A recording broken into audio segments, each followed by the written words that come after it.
Welcome to Midwest Paranormal Presents Paranormal Soup. I'm your host, Jason Bland, and tonight is Psychic Development Night. I've been wanting to do this for the last couple years.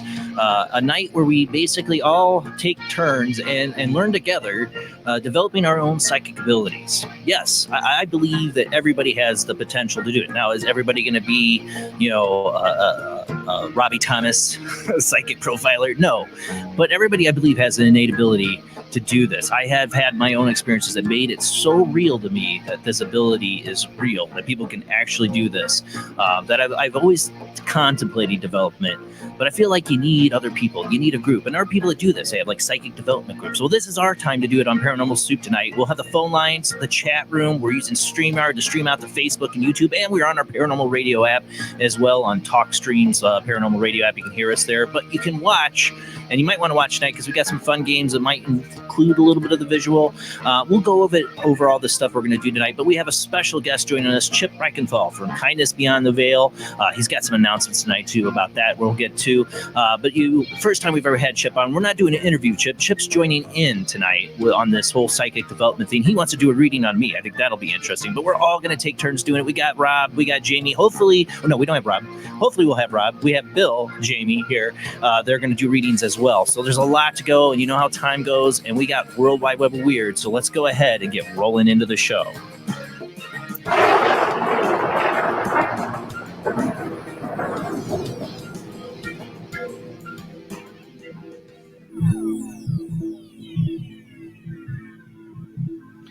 Welcome to another night of Paranormal Soup. As I said before, I'm your host, Jason Bland. Tonight, Psychic Development Night.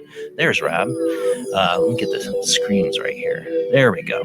We got Rob with us. How you doing tonight, Rob? Pretty good, I think. Testing you first because I want to make sure you get your audio. You said you had an issue with the photo thing. You could be able to do the World Wide Web of Weird? Yeah. Okay. I sent you the link. Okay, just make sure. Of course, my beautiful co-host, Jamie D, is here with us as well. Hello, Jamie. I love the third eye thing you got going on there. Hello. Very excited about tonight. Very excited to have Chip and see what we come up with. Yeah, I know we've been talking about doing this for a while, and I finally we had a guest that didn't get back to me, so I'm like, okay, well, we got to figure out a show idea, and we got the Halloween show coming up, which will probably be spirit box stuff, so I don't want to do another one of those, or it'll be open lines. This is kind of open lines tonight, but it's really about psychic development, so we got a lot of different games and stuff we're going to try to do too, but we are going to do readings, and Bill, everybody remembers here, Bill's been doing tarot readings. We had him on one night for open lines doing it. How you doing, Bill? Doing real good. Yeah, tonight, we're going to have you do a reading. Last time you did really good. Now we'll see how we've improved over time, but you did really good, so I'm excited to have you do it again, and I'm going to try. I haven't done it in ages, so I'm probably going to really crash and burn, but hey, I'm gonna give it a shot. And then joining us for the first time, Chip Reichenthal. How you doing tonight, Chip? I'm doing great, my friend, and it's a real honor to be with you tonight. Yeah, we should have done it sooner. I don't know why it took so long, but I'm glad we finally got you on. I think this is a great show to get you on with. We get talking about psychic abilities and development. I can take your personal advice tonight too, because I am not a psychic. I've had a lot of psychic experiences, so I can definitely take your development advice tonight. Just look into the audience, so we'll get into that, and we can show your comments, guys, from the chat room up on here. You can all see this, as we'll use this a lot. It's from StreamYard. I'm using this to stream out to YouTube and Facebook. It's a great service. I love it. They've updated it now. I can show even your little profile pictures. It's awesome. But we do have a lot of weird tonight, so let's go ahead and roll into the World Wide Web of Weird.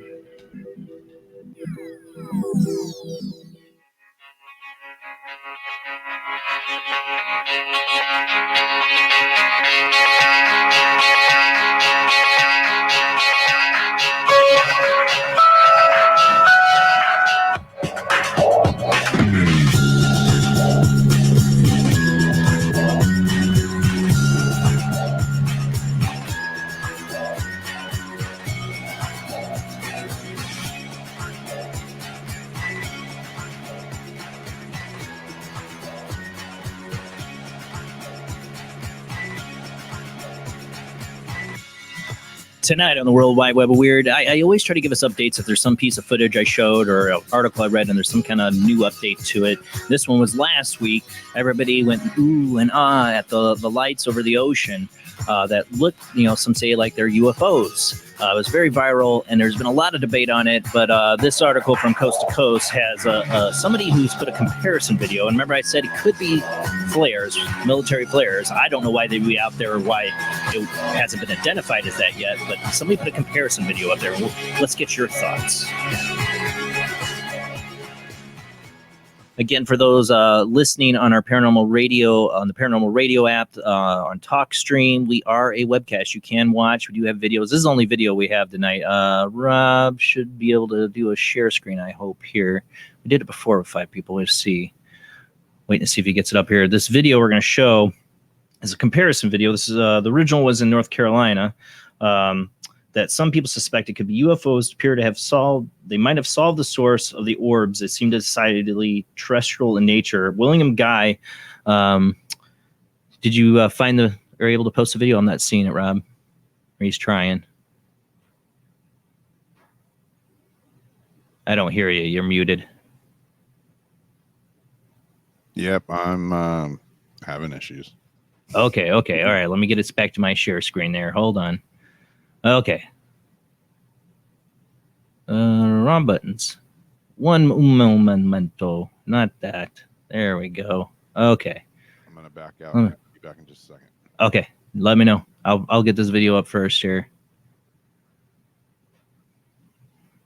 All right. So here, people should be seeing the original video on the left, and then this guy's video on the right, which is kind of blurry maybe on my screen, but you can see this is the one on the right is military flares dropped by the RCAF over Lake Ontario, May 23rd, 2017.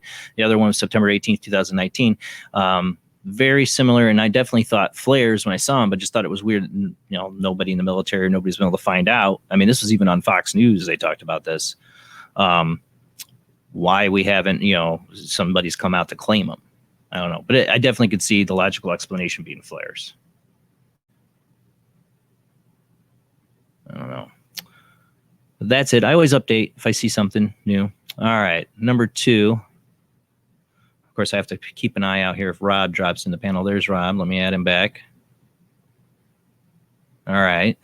See, are you there, Rob? Muted. Yep, I'm here. Okay. Can you do the share screen? Let's try it again. Okay, we'll try one more time. I have to reboot my computer. Stupid okay. update. It's not a big deal. Not a big deal. It says I'm sharing, but there's nothing up there, is there? I'm not seeing it, no. Unless I'm not scrolling down some way or it's just showing me a blank window. Okay. I'll go back. Okay. Sorry. I'll be back again. Right. Don't worry. All right, don't worry about it. Okay. Let's pull this up. Article 2. All right. This Joe Rogan had this, the guy who, the Navy pilot David Fravor, who revealed previously undisclosed UFO incident from 1990s. This guy saw the Tic Tac UFO, I believe. Yes. by now, story of the Tic Tac UFO spotted by fighter pilots during the training exercise off the coast of San Diego in 2004 is well known, with footage reportedly recorded during the incident being declared authentic by the U.S. Navy officials as recently as last month. What isn't so well documented, however, is another incident that happened a few years beforehand. A recent interview, U.S. Navy pilot Commander David Favor described an encounter he experienced in the 90s by another pilot who was tasked with retrieving a BQM aerial target drone and a submarine telemetry torpedoes from the water. The pilot reported a kind of dark mass coming up out of the depths, which quickly disappeared. As they hoist the BQM up, he's looking at this thing going, "What the hell is that?" said Favor. And then it just goes back down underwater. Once they pull the kid and the BQM out of the water, the object descends back into the depths. According to Favor, another very similar incident happened a few months later. He's out picking up the torpedo again. They hook up the diver up to the winch, and as they're lowering him down, he sees this big mass. He goes, "It's not a submarine." He's seen a submarine before. But once you've seen a submarine, you can't confuse it with something else. This big object, kind of circular, is coming up from the depths, and he started screaming through the intercom system. Yeah, I'd be pissing myself. That water would be yellow. To pull the diver up, and the diver's only a few feet from the water. I see if I was the diver, like, pull me up now. The reverse winch and the diver thinking, "What the hell is going on?" And all of a sudden, he said the torpedo just got sucked down underwater, and the object just descended back into the depths, never to be recovered again. I thought that's a really creepy story. I'm afraid of the water as it is, but man, really afraid of a UFO underwater. Something big and massive like that coming up out of there. I love the movie Abyss is what it makes me think of. At least those aliens were nice. I don't know if the aliens in our oceans are actually really nice. More on the UFO front I thought was interesting. This is another one from Unexplained Mysteries. Navy UFO tech engineer patents fusion reactor. The U.S. Navy technology labs have certainly been busy over the last few years with all manner of strange and exotic so-called UFO tech. There's been a lot of patents lately. We've covered a few of them. These patents being filed ranging from high-energy force fields to new types of propulsion systems and vehicle designs. This is all for the Space Force. Now the same engineer responsible for patenting most of these is back with another patent, this time for a new type of revolutionary compact nuclear fusion reactor. Often seen as a holy grail of power generation, the nuclear fusion is the same process that produces energy in the sun. It works by fusing hydrogen nuclei together to create helium. Unlike the nuclear fusion, which comes with the inherent risk of a meltdown, fusion is much cleaner and safer. Hydrogen fuel used by the process is so abundant that it's particularly limitless. A compact nuclear fusion reactor, one that is small enough to fit on a ship or even a spacecraft, would be particularly revolutionary. It would be, that'd be like the Iron Man thing in his chest. It'd be totally change everything if they could do that. But is this guy just patenting this stuff because he has an idea, but he hasn't tested anything out, just wants to get ahead of the game? I don't know, but it makes you think, when they're trying to talk about a Space Force and doing all this stuff, that maybe some of these technologies, they're like, okay, we got to get some patents out here because we're going to be showing some stuff. We don't want anybody stealing, I guess. I don't know, but I want to see some spaceships. Even though I think a space war would be really bad for everybody involved. Oh, wrong article. All right, let's move on to number 4. Speaking of that, here's another one, a tech one. I thought, falling in the line of the same suit. This comes from China. Everybody knows how I feel about Chinese government, but the real-life flying saucer unveiled at an air show. A new and unique type of flying saucer-style rotary aircraft has gone on display at air show in China. While there have been several attempts over the years by various countries to create a viable saucer-shaped aircraft, most of them, including the U.S. Air Force, haven't fared too well. Have you seen the videos of some of the old 1960s flying saucer kind of military tests, aircraft tests? They didn't look like they did very well. But what I always said about that is you wonder why are they mimicking, the saucer shape? Why did they feel like, what inspired that? Inquiring minds want to know. Recently, though, the image of the new type of saucer-shaped rotary craft dubbed the Super Great White Shark, a 2-person UFO that can fly around and even shoot missiles, has emerged in China. Oh, it can even shoot missiles. That's great. A prototype of the vehicle has since gone on display in China's helicopter exposition in Tianjin. What is unclear exactly how it works, the lift appears to be produced by a large central rotor blade. The Super Great White Shark armed helicopter is a composite of wing-body fusion, high-speed helicopter configuration designed for the future digital information in the battlefield. That's kind of like, I've seen some of the round drones fly. I bet it's something similar to that. But it can take humans and carry missiles. In the initial stage of the design, it refers to the international excellent and mature helicopter design technology such as the AH-64 Apache and the CH-53 Sea Stallion. While absorbing their respective advantages, it adopts the internationally popular wing body fusion blend. This is all technical stuff. But it looks like a flying saucer, basically what it means. I don't know. I want a real flying saucer. It's still a helicopter in its essence. But I always find it interesting, these militaries being so interested in flying saucer-shaped design ships. All right, this next one. I've thought about getting real estate recently. And this one interested me. I'm not going to play their whole video of it. From this company, Bungalow. In honor of Halloween season, a Texas-based real estate company says that they have enlisted a team of experts to perform paranormal inspections on all their homes. I always thought this, shopping for a home, I've only bought one in my life so far, but it was something we definitely thought about when we were touring homes, like, is this place haunted? Because our first apartment, we were like, oh yeah, we definitely feel like this place has a ghost or spirit. We felt it was like a little boy, and there was a little boy in the house, but then there was like a bunch of other spirits later on. And it was really haunted and not good. So I'm a little paranoid about this. So I like this company, Bungalow, this week, and they applied for their portfolio of the residents in Dallas, Charlotte, Tampa, and Atlanta. Packaged as a free addition to their inspection process. The company says that the known experts in the paranormal sciences perform thorough investigations in each of their homes in search of anything out of the ordinary. While the service seems to be largely tongue-in-cheek, the company is certainly committed to the proverbial bit, as they went so far to produce a promotional video, and you can find it on Coast to Coast, Unexplained Mysteries. This video, this guy that they do showing, they're doing a real investigation and checking it out. My question is if you find something, you have a client, you're a realtor, and you're with this company, and you find something in somebody's home that they want to sell, well, they say they get rid of it. Well, my belief is there's some things you cannot get out of a house. What do? You say, oh, we got rid of it. We cleansed it or whatever. And then you sell that house. Somebody buys it. And lo and behold, months later, they're like, it's haunted. We want out. We want our money back. We're getting lawyers. I don't know. I've always thought that this idea that they had to doing this is a great promotional thing, but it might not work out in the end if they actually find a house that's really haunted. How do you I don't know. Seems a bit risky for a real estate agency to be doing, but hey, cool. I'd like to know if my place is haunted. I use my own senses though. I'm not gonna have a team in there. All right. I'm going through this a little too quick. We've had a lot of these cases. We keep having on the World Wide Web Weird, and I'm going to keep covering them because they're just so crazy. This is another school that's abandoned because of a ghost or demonic thing. This was a ghost. Even a girl jumped out of a second-story window to get away from it, and 19 others collapsed after a ghost scare. This is from GhanaWeb.com. About 20 students in Fumbuzi Senior High, a Garrick school in the Upper East region, collapsed between Sunday and Monday after allegedly seeing ghosts lurking on campus, a situation that has caused the management to send all students home and shut the place down temporarily until the further notice. 3 of the students collapsed on Sunday night and 17 more on Monday. They were hospitalized at Fumbuzi Clinic and the Sadama, I'm probably butchering all this, government hospital. 16 of those taken to the hospital have been discharged. As a result, the ghost scare, some students went on a rampage over the mysterious mass, fainting on the fellow students. A situation compelled the students' authorities to shut down the place. The district police commander, I'm not going to read all these names. Hold on. According to reports, looked like a human being appeared when the children were studying at night around 11 p.m. And so they became frightened and started running for dear life in various directions. One third-year general art student, a lady whose name was given as Salami, not Salami. I'm sure it's not Salami. Salami, and I'm not going to try to butcher her last name, happened to jump from the second floor and landed on the ground. So she got injured and was rushed to the Fumbuzi Clinic.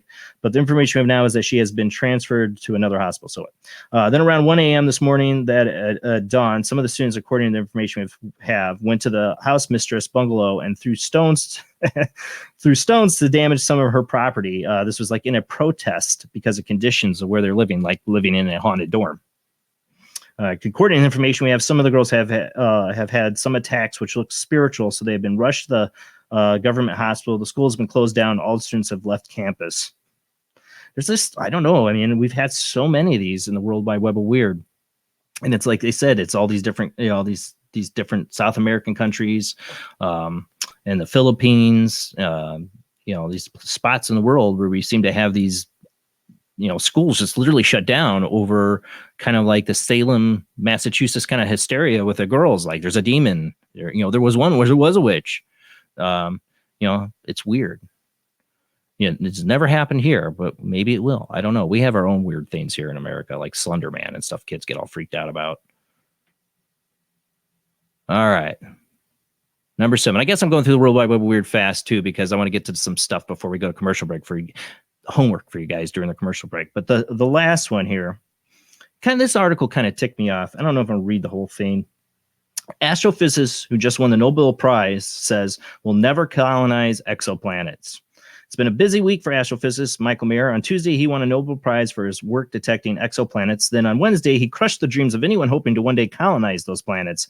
If we're talking about exoplanets, Mayer told the agency France Press, when asked about off-world colonization, this could be clear. We will not migrate there. The problem, according to Mayer, is sheer distance. And I know we've all heard this, the sheer distance. And he starts going on in this article about, how slow we really go with what technology we have now.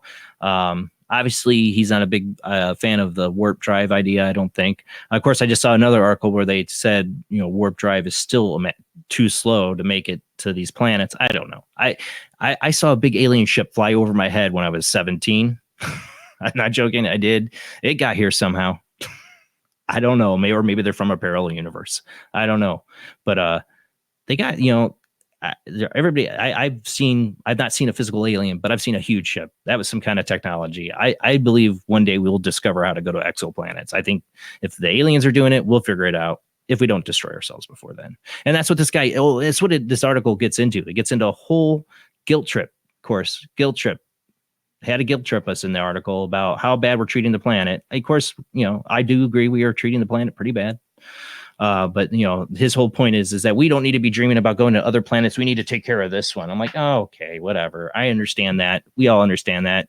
But don't dash our dreams of Star Trek travel to other other planets just because you want to beat us over the head with your climate stuff. I don't care. But that's it for the World Wide Web of Weird. Now we have our panel tonight. Like I said, we're all gonna. Rob didn't come back yet. Darn it. Hopefully we'll get Rob back. Yeah, I know he said he had to reboot his computer, but we have our panel tonight. Hopefully Rob will be joining us too. What we're going to do when we come back from this first commercial break is, I don't know, what do you guys think? We could do some of the warm-up stuff, maybe have a little visualization. I don't know. Chip, you know any good visualizations to tune us up for our abilities? Yeah, actually. All right, you could lead us through a short one. Sure. Yeah, I know. For me, everything's got to be short because otherwise, you'll never hear the end of it. Yeah. We'll do a short when we come back, get everybody kind of tuned. And then we're going to try we'll try some warm-up games. I got my, we could start with the Zener deck cards. We can try that, some warm-up stuff to get people going. And I have some other stuff I want to try, but we will open up the phone lines too. Right after we get back from this first commercial break. What we want to do to try tonight is that if you out there feel like you have an ability, and there's no judgments here, okay? We might all crash and burn at some point tonight trying to do this. No judgments. Nobody. I'm not saying I'm psychic. I just think I've had experiences that are psychic, and I could develop it. So you have to learn. You can fail. So be free to fail tonight. If you get it completely wrong, Hulk. We have fun, laugh about it, move on. Don't worry. This isn't a competition. And we'll have some homework during the next other 2 commercial breaks for you to do. Pen and paper advised. I would get a pen and paper. There's Rob. Hold on. All right. Rebooted. For the 3rd time. Oh, man. Yeah. Gotta love updates. See, it wasn't Microsoft, though. This is Mac, isn't it? Yeah. And Mac, I never have a problem with. Steve Jobs usually I'm like Windows 10. Kirk says on. Yeah. But I was just telling Rob, everybody, what to get ready for. No pad and paper I would get during the commercial break because we'll need that for the second commercial break homework project for you guys. But call in tonight. You can I have 2 phone lines. I'll give all those out when we get back from commercial break. But I have 2 phone lines. So I can have one of you on one line and somebody call in on the other. If you want to read a random person just to test your ability, because I some of the best readings I gave were for people I completely didn't know at all. Because if you try to read your friends, it's a bit biased. You know stuff about them, and your ego gets in and tells you things, and it muddies the waters. But read for somebody you have no clue, just their voice, or you hear their name. I swear you get amazing results if it'll unlock those abilities. Because I've had readings I did for people that blew my mind. because I nailed things. I had nothing to go by because I didn't know that person at all. So these are the things I want to do. There's other experiments I want to do tonight too. There's a stream of thought experiment. That's why you'll need the notepad and paper for one of the commercial breaks. Any other ideas? Any other games you guys want to try to do tonight? Besides, we're going to do tarot readings too, as people call in. Jamie, Rob, yeah. I'm still trying to get my computer to work. What you got Rob, so far sounds good. I think it'll take up a lot of time, especially the tarot readings, because it's hard to do a quick tarot reading. I don't want to take it up too long for each caller. Remember, we got a time frame. We want to let other people call in. But this show depends on you people calling in tonight and interacting in the chat rooms to make this a good show. I've been nervous about doing this because I got to make sure I got callers tonight. So call in. I'll give those phone lines out when we get back from our first commercial break. Don't forget, support us on Patreon. We do need help keeping the show going. $2 a month. You're going to get exclusive content, which I got my staycation this week. So I'm going to have some new podcasts up just from the Patreon. I know I've been promising them. I'm going to do them this week because I'm home and I have time to do them. So I can't wait to add that. So $2 a month, you help out the show. And just all those out there sharing the show, thank you so much. Keep sharing the show. That's the best way to help us spread the word about Paranormal Soup. But we're going to go to commercial break. When we come back, call into the show. Give me a reading. Give Jamie a reading. Give somebody in the audience reading. We can hold you online until we get another caller, and you can give a reading to them, to a random person. And don't be afraid if you get it completely wrong. I'm going to crash and burn. I promise I will tonight. That way you feel better. All right. We'll be back after this short commercial break.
He is conducting an experiment into the combined effects of sensory deprivation and hallucinatory drugs. The subject of the experiment is himself, and the experiment is out of control. Ken Russell's Altered States, a film that must not be missed, is in the West End now. Altered States, Certificate X. This fall, a new hard-hitting police drama is coming to Friday night. He was a well-to-do cop transferred to a troubled precinct downtown. His new partner is a space traveler with a passion for justice. It's Yuppie and the Alien. Look, you might vaporize dissidents in Alpha Centauri, but in this precinct, we do it by the book. I'm so terribly sorry, Captain. Googa, I'm sorry. Don't miss this one-of-a-kind police drama. They're fighting crime the hard way in designer clothes with $250,000 sports car and a UFO. Partner, let's go cruise in the car and look moody. One tough downtown precinct, two outsiders doing things their way. Yuppie and the Alien on VBC. Paranation Magazine is a new paranormal magazine based out of Denver, Colorado. Our goal isn't just to give you the best paranormal content out there, but to promote paranormal unity. We're doing this by giving everyone an opportunity to tell their stories and to share their experiences. For more information, follow us on Facebook at Paranation Magazine and soon, paranationmag.com. Somewhere between science and superstition, there is another world, a world of darkness. Nobody expected it. Nobody believed it. And nothing could stop it. The one hope. The only hope.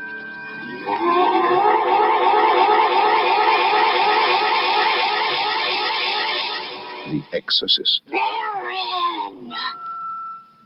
Warner Brothers presents William Peter Blatty's The Exorcist. The Exorcist, directed by William Friedkin. The Exorcist, rated R. Under 17, not admitted without parent. Are you intrigued by Paranormal Talk Radio? You'll love the new Paranormal Radio app from Talkstream Live. You'll find a great selection of talk shows covering UFOs, ghosts, strange phenomena, and much more. Download the Paranormal Radio app now and start listening to the very best in paranormal talk entertainment, including the network you're listening to right now, the Paranormal Radio app, free in Google Play and the iOS App Store. Bring life to the dead. Bring life to the dead. Bring life to the dead. Bring life to the dead. Bring life to the dead. Enter the occult world of necromancy. You were brought here for one purpose: necromancy. A ceremony dating back to the pre-Christian era. It's the art of reviving the dead. It requires involvement with evil spirits by the person performing the act. The devil god brings life to the dead. No, please. No, please. And death to the living. Necromancy. Starring Orson Welles and Pamela Franklin. From Cinerama releasing. In color, rated PG, parental guidance suggested. Switch to DCS ranging. 240, nominal to profile. We're in the pipe. 5 by 5.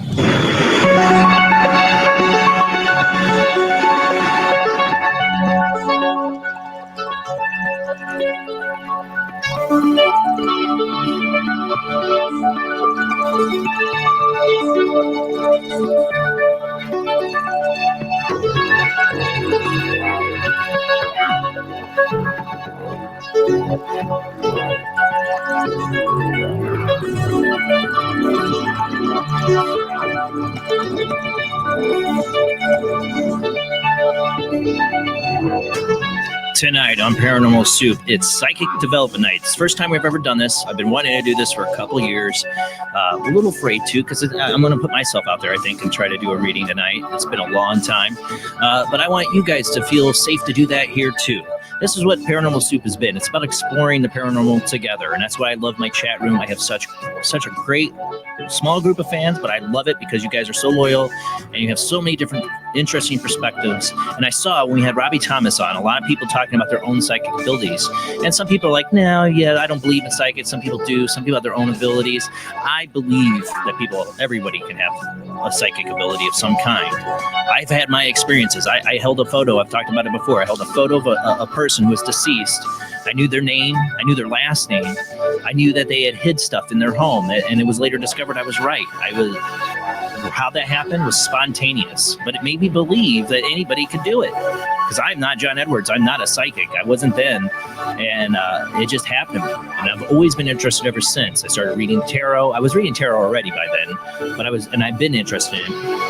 And I read tarot for a number of years, but I've had some weird experiences with it and kind of got away from it. So I'm interested to get back, so I want to try that tonight. Bill's doing tarot. Jamie's got oracle cards.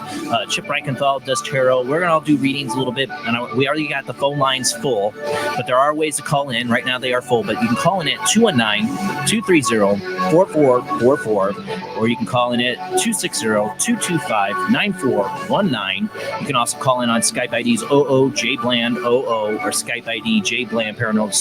Now the phone lines are full, so you might want to wait until we get done with these people. We will get to whoever's holding online right now. Just wait. We will call on you in just a little bit, but we want to go ahead and roll it into the show.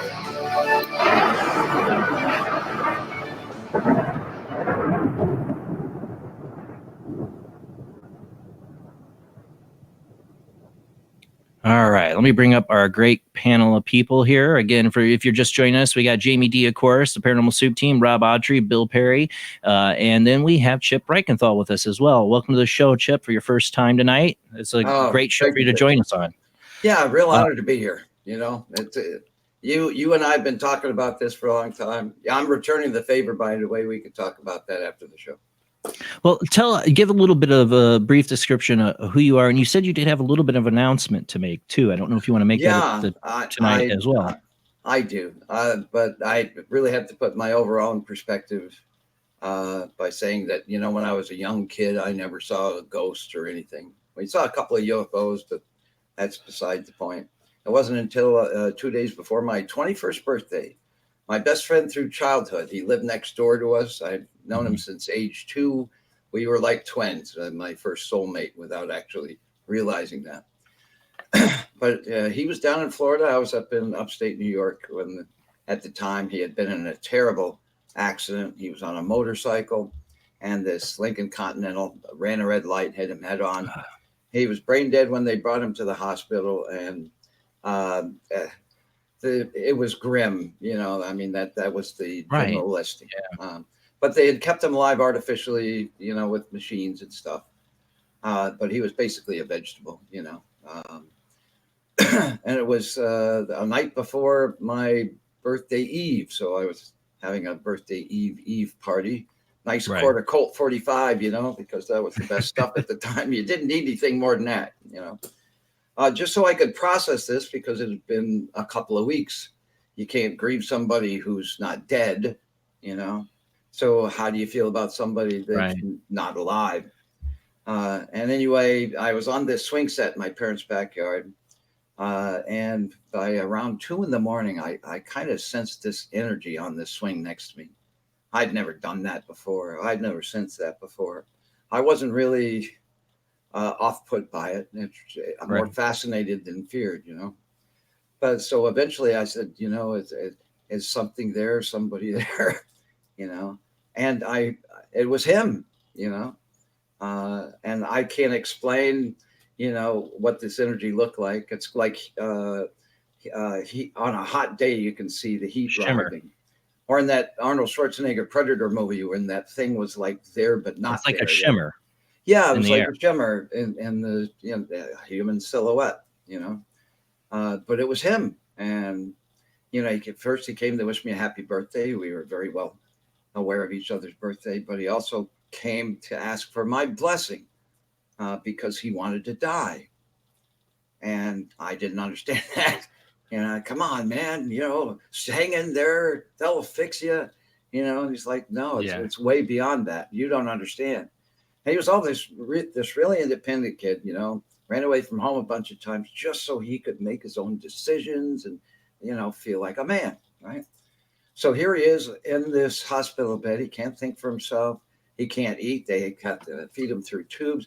They got to clean up after he goes to the bathroom and bathe him. And it was just a total invasion of privacy and a total confrontation of complete weakness, you know.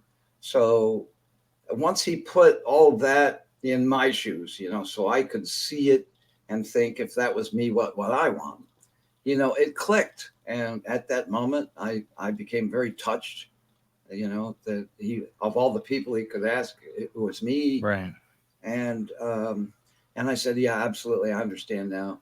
You know, I not only give your blessing, but it means the world to me that you asked. So I love you and I'll miss you. And maybe you could visit me, you know, after. And he said he'd try. I have since seen him, you know. He was there when my daughter was born. He was there at my wedding. You know, he's been there a few times. But in any sense, you know, once he got my blessing, you know, he thanked me from the bottom of his heart. That energy on the swing disappeared and became just a swing next to me that it always has been before, you know. And so I wallowed in that for a few minutes because that was very unusual. Right. About 10 minutes later, it's 3:00 now, my mother comes out of the house back to the swing set. You know, she's not, I've known my mother all my life. She's never awake at that hour, you know. But she told me that, you know, Stephen had just died. His parents done the unimaginable thing and flew all the way down from New York to Florida to unplug him, not realizing that they gave him the thing that he wanted more than anything else, you know. And they were in such deep grief and so traditional in their religion.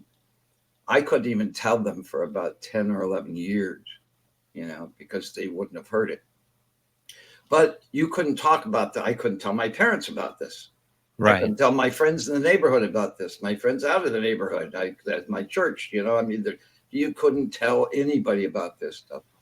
But I had to know, this is not what death was. This is not what people said what death was. This was 1979, right? It took decades before you could really. The year I was born. Oh, okay. There you go. Boy, Good year. thanks for making me feel so old, buddy. But that started me on my path. But because, when I talked to him, he put his heart in my shoes. That became part of the way that I ultimately and eventually talked to spirit in paranormal setting or whatever. But back then, you could still find in the deep underground psychics and mediums, or paranormals, but they couldn't talk about it out loud either. So, so it was very hard and a very underground thing to do. But, I spent my life doing that. At one point, I got into this real bad accident, a lot of pain. I was praying for death. I wanted to die. Right? Long story short, my saving grace ultimately was that I started seeing dead people. And this was kind of recently, 2004, I think. Oh, wow. Yeah, but I didn't think that was my calling, Right. But back then, there was John Edward, like on the Oprah Winfrey Show or whatever. Yeah. But he had his own sci-fi show. On Sci-Fi, remember that? Yes, I do. I watched every episode. Big fan of his. That's still my dream get. Still can't get him on my show. Me neither. Yeah, but these were the earthbound spirits, the kind that are portrayed on TV and in paranormal shows as evil and out to get you, and want nothing more than to push you down a flight of stairs, and they're demonic, and there's all the evil in them. And you shouldn't even be talking to them.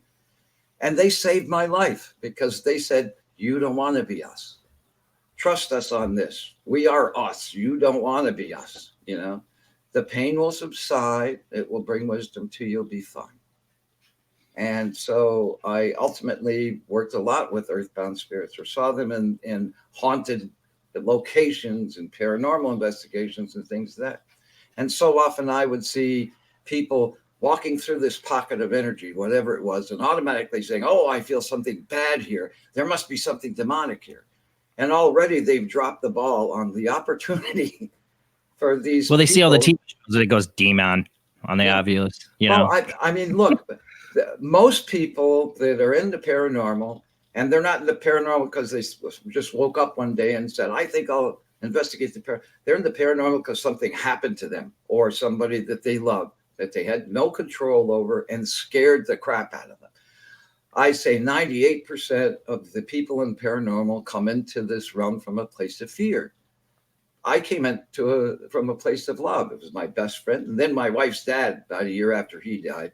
Another long story there. But with that said, in all my communications, and I was like really tied in for about 7 years as a medium. So I could talk to people when they with spirits that had crossed over, but I could also help people with spirits that were earthbound. And most of the time, they're just people wallowing in their own mess, and it's not personal to you. So if you walk through this pocket of energy, it's somebody in spirit that's suffering in one way or another. Right. But not personal to you, right? And they're very rarely demonic. There are cases with the shadow people and all that stuff. I have my own opinions on that. But I'd say the majority of the people in spirit that are earthbound are not malicious. They're not out to get you. They're not even evil. But if you come into their home, where in their mind it's 1812 and this is a house they built from the ground up and had to do some soulless things in order to do that and will defend it at any cost, and you come in with all this Jetsons equipment, You start poking the bear. Yeah, and call them evil when you don't even give them a chance to be a person. They're a demon or they're nasty and negative. I'm the nice guy, right? You come into my house and do that, I'll push you down a flight of stairs. You know what I mean?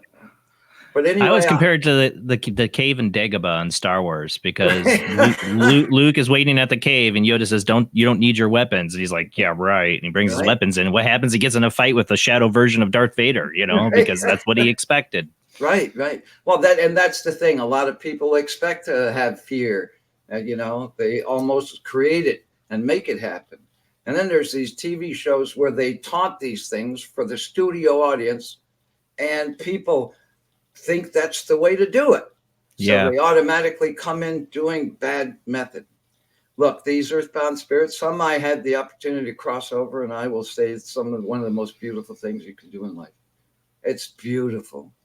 But the thing is that, I came into this realm from a place of love, and I swore to these earthbounds and the crossed over spirit to speak on their behalf, because they're misconstrued.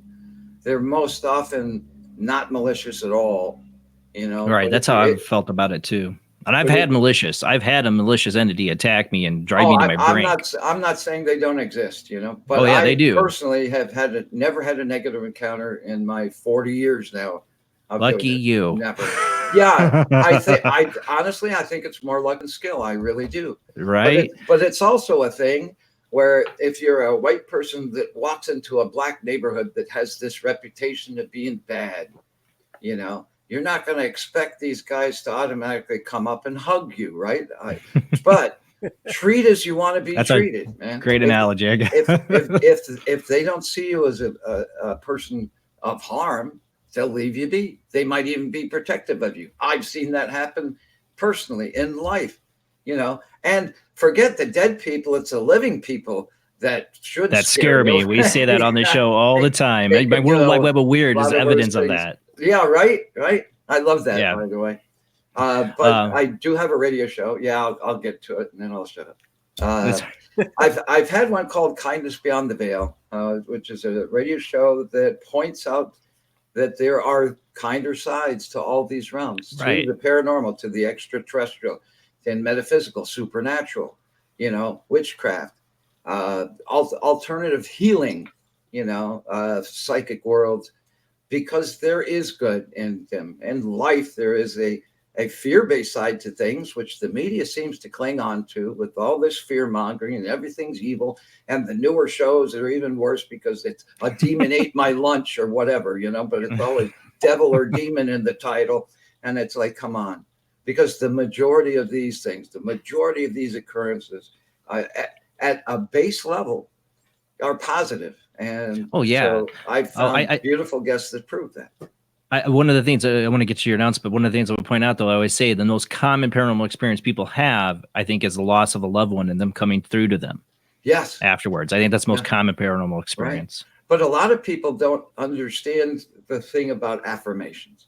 Because if you're grieving a loved one and thinking about them all the time, but you see a picture that you had of them that's out of place, it's somewhere you didn't put it, or feather on the floor in your living room, or pennies, or numbers that repeat for whatever or reason. An animal showing up. Yeah, or smells, I had that recently. That is exactly, but can only remind you of that person. That recently just happened. Me and my wife both, my son Liam, both like, separately. We came to this separately. I smelled my grandmother on him. Like she had a very good smell, but it was a distinct smell my grandmother had. And I was like, and my wife's like, I thought I smelled something on him. I was like, that's a person. Who is that? And I was like, is it my grandmother? She goes, that was it. That was the smell. Like she was smelling it too. It was really weird. Yeah. But it only reminds you of one specific person.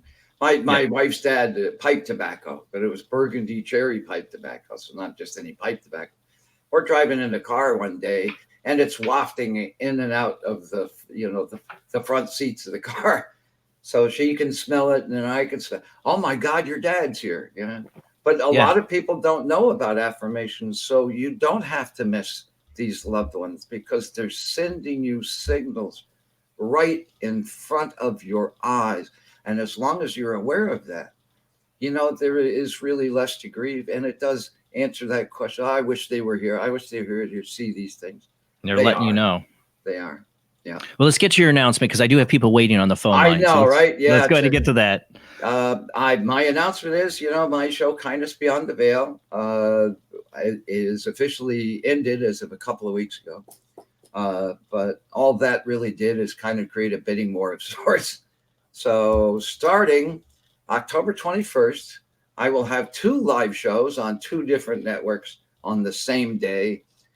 We used to play Monday on the latenightinthe and then they'd repeat the show on Wednesdays. And Saturdays, it would be syndicated to United Public Radio Network, UPRN, talkradio.com. But everybody started missing me. So UPRN said, we'd like you to do a live show here with us instead of just playing your syndicated thing. He kind of wanted to build up daytime, which is often has more listenership than some of the nighttime does. Oh, tell me about it. I wish I could do daytime. Well, I like the choice of hour because it's good overseas too. I mean, there's probably more listeners overseas from this 2 to 4 p.m. Eastern, 1 to 3 p.m. Central. Probably more listeners overseas than there are here in the States. And as a lead-in to my live show on UPRN, they're going to play the archive from latenightinthe show, which is coming back October 21st. Mondays from 7 to 9 p.m. Eastern, latenightinthe And then again, United Public Radio, Mondays live from 2 to 4, but from noon to 2 Eastern, they're going to play the archive from Late Night in the Midlands. So there'll be 2 Kindness Beyond the Veils on Monday from noon to 4 p.m. Eastern on United Public Radio, UPRN, talkradio.com. And then the big return to latenightinthe with the same time slot, Monday, 7 to 9. So in addition to that, I'm a co-host for a show also live twice a week, Tuesdays and Thursdays, 7 to 9 p.m. Eastern, called Supernatural Realm, with the great Tim Roxbury hosting and yours truly, Chip Reichenthal, co-hosting. That's Tuesdays and Thursdays from 7 to 9 p.m. Eastern. So a lot of Red Bulls for me. Right. No kidding. Be very busy. I can only do the 1 show a week right now with kids. This is the only way I could do it. I wish I could do more. That's I can't even record a podcast that I'm trying to do. We do got people waiting on the phone lines. Before we get to that, I was wondering, Chip, you talked about maybe leading us in a short little guided meditation to like tune us up tonight, because we're gonna get people waiting on the lines. We'll see what we're gonna get to with them. We'll all kind of start doing readings, but we're also gonna do these games. I want to get everybody to get a chance to kind of visualize and tune up. Do you have a way to guide us on that? I do. And I don't want to tell everybody to get into a relaxed position and close their eyes because, if you're driving. If you're driving, don't do that. Yeah, no. If you're at work or something. But if you can. You can close your eyes, but put yourself in a comfortable position. Make sure both feet are fully touching the floor. And then, just close your eyes and allow my voice to guide you. The first thing we're going to do is to assure you protection. So if you fear anything that might be invisible or paranormal or demonic or anything like that, we don't have to worry about that. Because I want you to envision, now that your feet are firmly on the ground, you're grounded. All right. And there is this energy from the earth that you will feel come from the bottoms of your feet, up your legs, through your knees, up your upper legs to your hips, and then to your solar plexus, your chest, your shoulders, and up to your head. And now it invites this pure white light that really emanates now from your heart and surrounds your body. We have this electromagnetic energy around us. Some people call it an aura, but we have it whether you recognize it or not. And we're going to allow this light to fill up all that space. So it really covers you from around at least 6 inches around your body, this pure white light. We are going to make it divine and allow it to protect you from anything that you fear, from anything that you fear happening to you, and see it, whatever you may see or sense is perfectly normal. But we're going to allow that to strengthen within you now by the divinity in this white light that covers you. And now for a short moment, I want y'all to envision yourself on a beach. Nice, comfortable beach chair. Not too many people around. No annoying kids or anything, but in a place that you feel protected. In addition to this divine white light that is already protecting you. But while you're on this beach, I want you to smell that salty sea air. You can smell it, and it brings some joy and peace to you. And you can listen to your environment. Block out the people, but you can hear seagulls and other birds. And listen to what they have to say, because they see you in this divine white light and are talking to you. You can feel the warm air surrounding your body.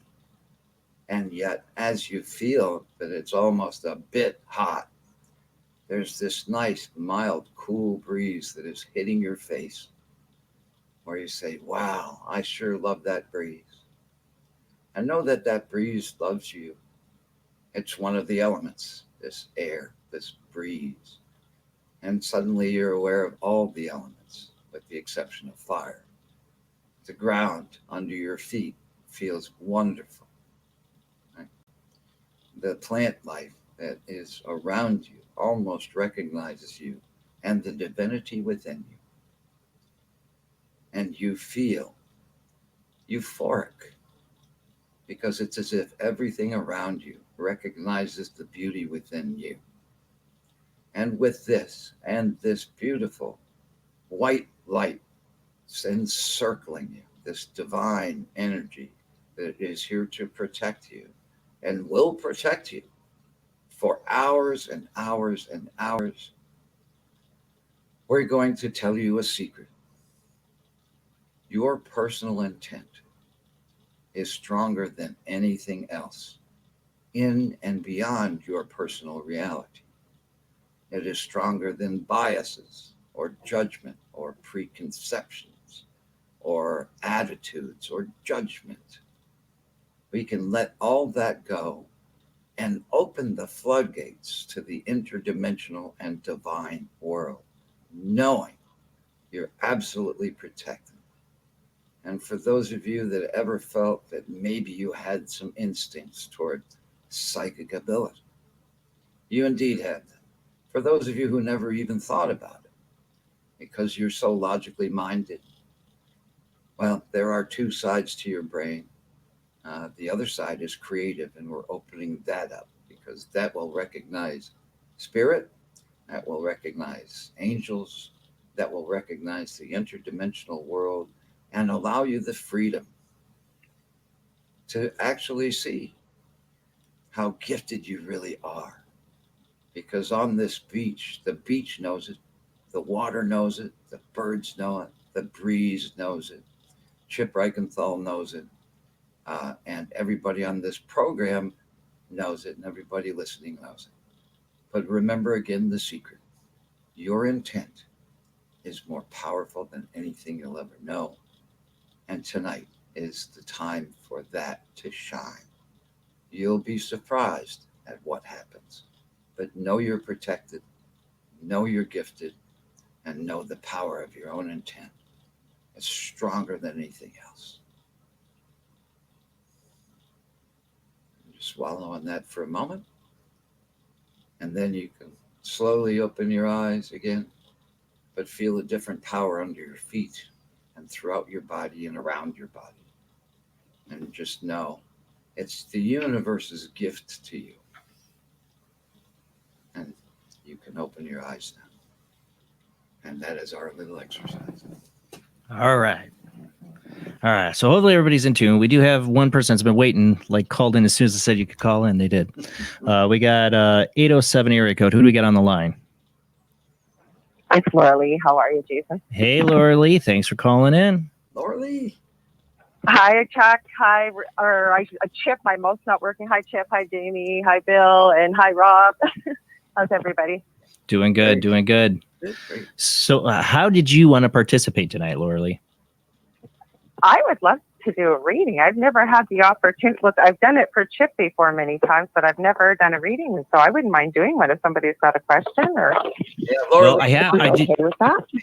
I've got 800 psychics in my Rolodex, and Laura Lee's my go-to. I just wanted to say that. Well, Laura Lee, I can check the other phone line. We can find out who the other person is on the other line, and let's see if they're here for a reading. Maybe let's find out. Hold on. Okay. Who do you get at 616 area code? That would be me, Blake Murray. Mike Murray. Hi, thanks for calling in, Mike. Blake Murray. Blake Murray. Sorry, Mike. Yeah. Sorry to call you Mike. Blake. We got Blake. Thank you for calling in, Blake. That's actually the name of both my parents. My mom's name is Michaeline, and my dad's name is Michael. So. Well, that's where I'm getting the mic. See, I'm already in tune. Yeah. But we got Blake. We got Laura Lee on the other line. She wants to do a reading. Do you want to get a reading from Laura Lee? Yeah, I wouldn't mind. And if you got something else after that you want to add or do, we can hold you on for that too. Oh, it's whatever she wants to do. All right, Laura Lee, you got Blake on the line here, so you go ahead. Blake, you're lucky. Hi, Blake. How are you this evening? Tired. Well, it's Canadian Thanksgiving here, so we're all in a turkey coma. So, go ahead. Sorry. No, I was just laughing. Go ahead, Hello? Laura Lee. Oh, were you? Yeah. Okay. Yeah, I'm still here. Yeah, I'd love to do a reading for you, actually. I'm a psychic medium. I'm also learning how to do the Akashic Records. That takes a little bit of time, but did you have a question that you were hoping to get a little insight on? For me, it's just like, I've lost my grandfather just recently, like 2 years ago. And then one of my best friends, he died 20 years ago. And I just want to know, like if they're all right, I mean, this is beyond me. So. Well, I can tell you right away, Blake, I'm going to grab my mediumship deck because I grabbed a couple different ones. Normally what I do when I do a private reading is I usually get a picture of the person, but I can tell you right now that your loved ones, as long as they've crossed over, and I'm going to pull some cards for you, and even if they haven't, a lot of times sometimes it's for fear, sometimes it's because they choose to stay. But when they cross over into the light, they're always with you. Okay, every time you think of them, they're with you. They're there. If there's something you used to do with your friend all the time, maybe, I don't know, if you celebrated together, party together, whatever you did, they would still join you in spirit. Excuse me. Same as your loved ones do. Anything like Thanksgiving, Christmas, if there's a wedding. A lot of times when I do a reading with somebody, like I said, I'm doing a quick reading because I don't want to take up too much time here. But they'll even show me if somebody's expecting a baby in the family. They'll show me kissing the baby on the forehead. Sometimes they'll show me the color of the blanket so we know what sex is coming. So when you say you're wondering if they're okay, what exactly were you worried about or you're concerned about? Well, like with my grandfather, like, I mean, he was in blood, but I mean, like, I just want to know, like, is he proud of me? I mean, it's frustrating, because I'm the only male, like, grandchild. So it's like, it's frustrating, So you're wondering if he's proud of you? Because what I heard right away, as soon as you said that, I said, of course, absolutely.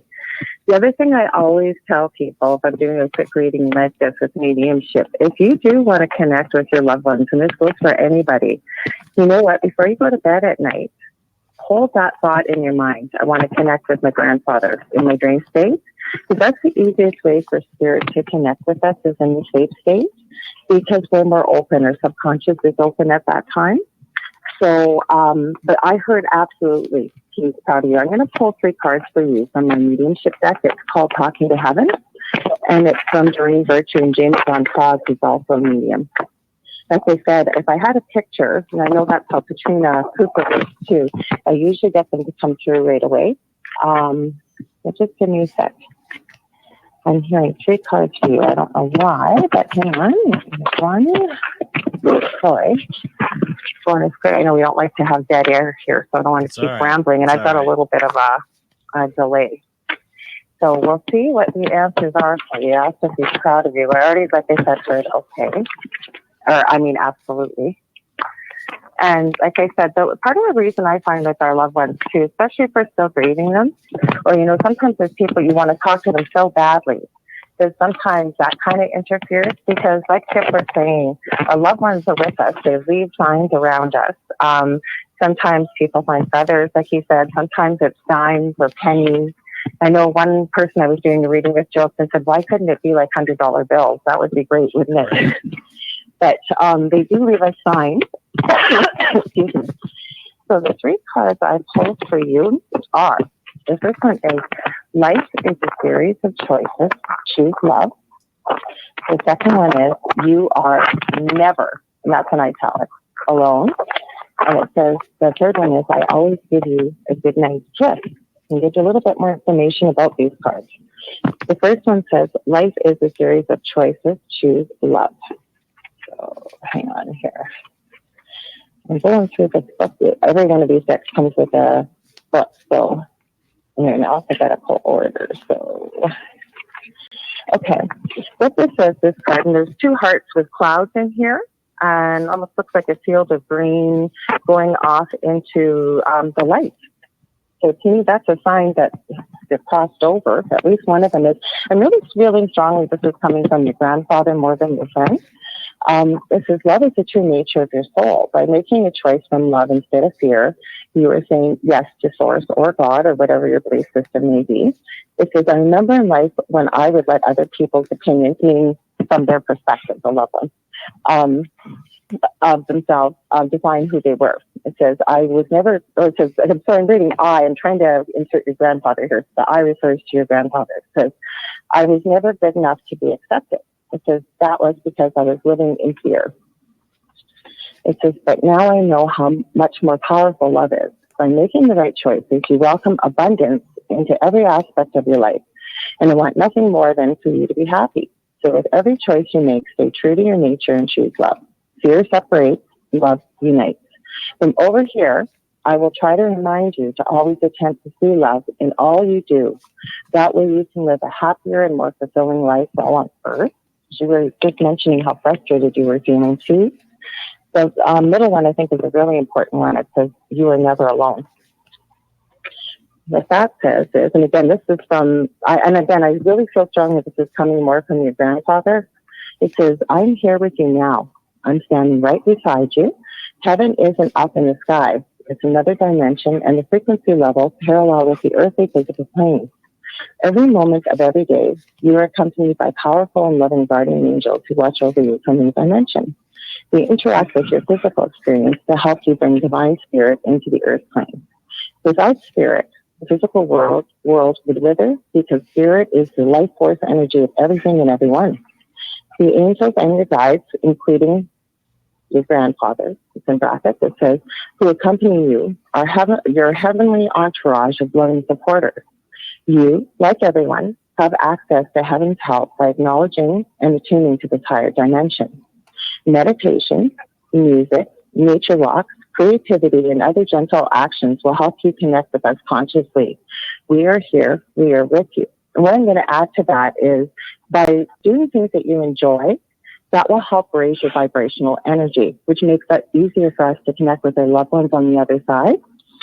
And I'm sorry I'm rushing, but I don't want to take too much time here. Yeah, Jason. we got to get moving because I'll have other people. I know, I'm going as quick as I can. Basically, I'll just give it quickly to you. It says, I always give you a good night kiss. And what that means is our loved ones, you may not feel it, but it's almost like they're just touching you with their energy before you fall asleep, kind of to give you some peace and to help you have some good sleep before you go to sleep. So I don't know if that helps you or not, but I do thank you for letting me do the reading, Jason. And thank you so much. Did that help at all before I let you go, or does any of that resonate with you? That helped. Okay, I'm in tears right now, but reading so quickly. I know it's quick. I am so sorry, Blake and Laura Lee, but we got to make sure we don't. Okay, you know what? Oh, sorry, Jason. I was just going to say, you know what? Blake, feel free to message me later, and I'll give you a little bit more information on it. Okay? Okay. Thank you. Lori Pot. Okay. How Thanks you so say your much. last? How you say your last name? Potvin. I'm totally butchering it. It's Potvin? Laura Potvin, or you can just look up the Angel Rock on Facebook. You'll find me on there. Blake, Angel Rock. okay? Yep. All right. Thank you, Lori. All right, Okay. Blake. Okay. Yeah. So that resonated with you? Yeah. Deeply. That's awesome. That's awesome. Now, did you have something else you wanted to do with calling in? Because I kind of put you on the spot with getting a reading there, which is going to happen. Everybody calls in. I mean, if you got other people that are calling in, I mean, by all means. Well, I do, but I want to make sure, because I know some people are calling wanting to do besides get a reading for themselves. I didn't know if you had anything else you wanted to call in for. No, that's it, man. Oh, well, thank you. With you. Thank you for sharing and being a guinea pig for Laura Lee. Could I just add something? Real quick? Yeah. Guinea pig. Chip wants to add something too. Go ahead, All right. Chip. Yeah. Hold on, Blake. Thank you. Thanks, man. A grandfather is there when you've made very difficult decisions. Part of these ideas that come to you at that time come from him also. And there are signs, like Laura Lee said, that you can see physically, just unusual things, memorandums of his that are out of place or pennies on the ground, things like that. But he's with you a lot more than you could even imagine. It's not like he's stuck there or anything, but it's almost He's there when you need him. A guardian angel type of thing, but is there to kind of hug you when you go through difficult times or have difficult decisions to make. And he's trying to help those decisions along. Just had to say that. I know he is. I mean, Well, just look for the signs, Blake. Chip said, they can be all around you. Once you start noticing them, you really start noticing them. Well, thank you for calling in, Blake. You have a great night. You too. Thank you. All right, we got somebody else waiting online. Just hold on the line there, because I do want to. They just called in, so the 226 area code. Just hang in there, because I do want to. Before we run out of time get to the next commercial break, I want to get us kind of warmed up a little bit too with some games. So I thought we could start off with the Zener card game. I can run it, and Jamie's got her card, so she can test me later. Maybe we'll see how it goes. I don't know, but if you're not familiar with the Zener cards, you got the square. Okay, let's see. Oh, I got to get this way. It's got the square. Put the screen on me here. Remember Ghostbusters, the infamous scene there where he shocks the guy when he's doing the test, and the pretty girl, he's like, "Oh, you got it right." So there's square. Let me see what else we got. The wavy lines. Okay, so we got the wavy lines. That's another square. Hold on. The star. Okay. Hold on. The plus. Okay, and there should be the circle. I'm just trying to find the card so I can show you. Wow. Going through all these without fighting the circle. Where the heck? They're all like in the wrong spot. I've been shuffling the heck out of these too. And the circle. Okay, so plus, circle, star, wavy line, square. Right? That should be it. All right, so we're going to do that. And you guys, now there's I know there might be emojis where you can put like the plus or circle. I don't think they show up. So you're going to have to say plus, circle in there, whatever, because I don't think they show up on the StreamYard chat. I don't think it gets all the emojis. I don't know if it does. Oh, it's got this emoji. It might. See this little clan clap somebody did here. That was on Facebook. Might not work with YouTube. I don't know. We'll have to see. All right, so we're going to try this. I'm going to focus. I'm going to pick a card and give you guys a minute, let everybody answer as much as they can, and then we'll see who gets it. All right, we're going to start with the first card here. Let me shuffle it up because I want it to be random. Okay, I got the first card. I'm looking at the card. All right, I'm going to focus my mind out to the audience. Thinking the card. Everybody can start guessing.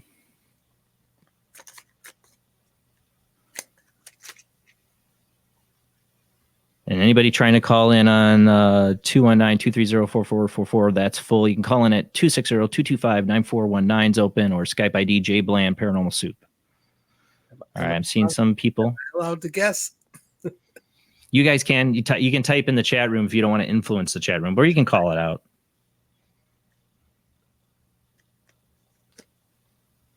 Giving everybody a little bit more time. I'm focusing.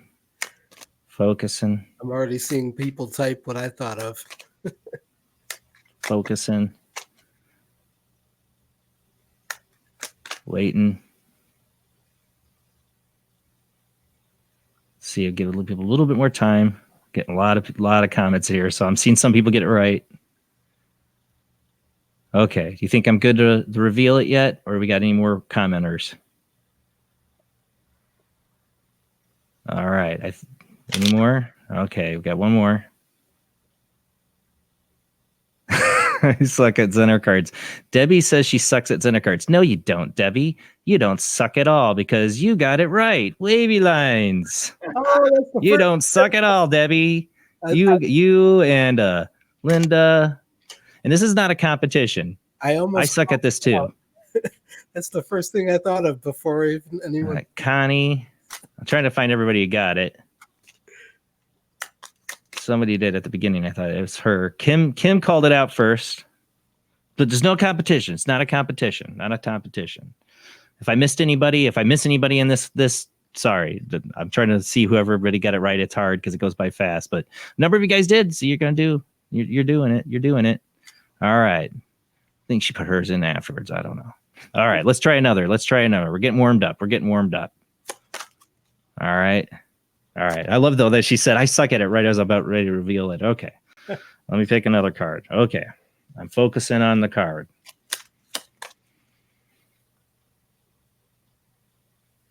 I'm really trying. All right. Let's get the answers here.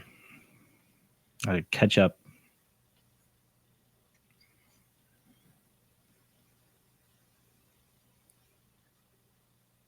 All right. Keep seeing the answers roll in. Keep trying. I want to give you guys enough time.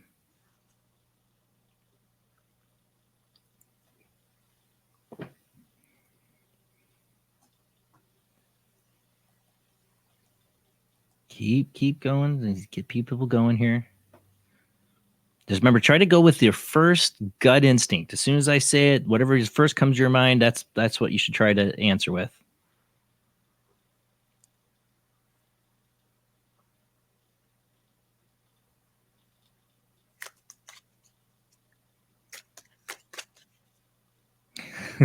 Go with your first gut instinct here. Don't second guess yourself. Just go with the first thing that comes to your mind. All right. Let's see. Okay. Chandra says she sucks at these. I don't know if you suck. Yeah, you didn't get it, Chandra. It wasn't a circle, but it doesn't mean you suck. Zach got it. It was a plus sign. Oh. I think somebody else got it. I saw there's a plus. Thought I saw somebody else. Jimmy Bishop, I think, got it first. There's a lot of circles in there. A lot of circles. A lot of people in circles, but it was a plus sign. I can't zap you people. I can't zap you. Make it better. Okay. All right, let's do another. Okay. I'm focusing. Okay, let's see if you guys can get this.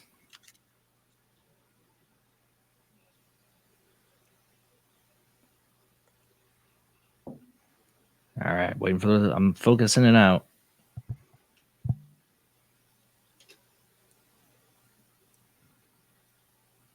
Don't be afraid to answer. Go with the first thing that comes to your mind. It's all right to get it wrong.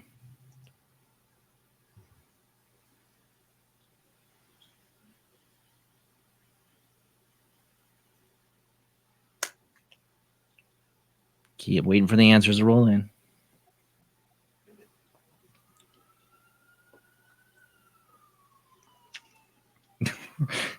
Just a clue to Sarah, there's no black dot. That's not in the roll.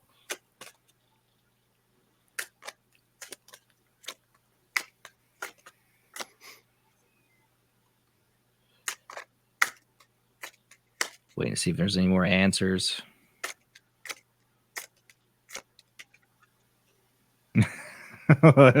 She saw a black dot. She went with the first thing in her mind. I got you, Sarah. All right, people are still answering. All right, I'm gonna give it up. Now remember, it can go back to the same thing again. I'm randomly picking this, so this was wavy lines. Nobody got it because everybody's going, well, the square hasn't been picked, the circle hasn't been picked. Just remember, it could always go back to the same thing. We could get this all over again because I'm just letting it rambling. I'll shuffle up the cards more. I'm consistent tonight. I got them all wrong so far. Consistently wrong. Yeah. All right, we'll do one more. Do you think one more? Because we're going to come up on our commercial break. So we'll do one more. Whoever's holding on phone line, hold on there. I told you guys might have to hold on for tonight because we're going to have these games and stuff we want to do. And I got a little assignment coming up here for this next commercial break. All right, we'll do one more. I'm shuffling them up. Remember, it could be anything. It's got those, what is it, 5 choices? It could be anything. Okay. I'm picturing it. Sending it out.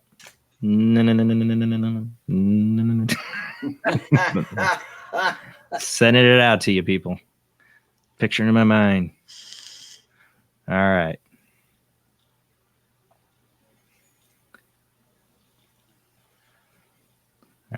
There's some starting to roll in.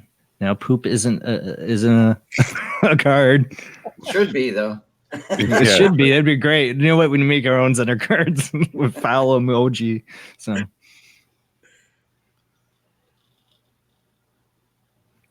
let the answers roll in.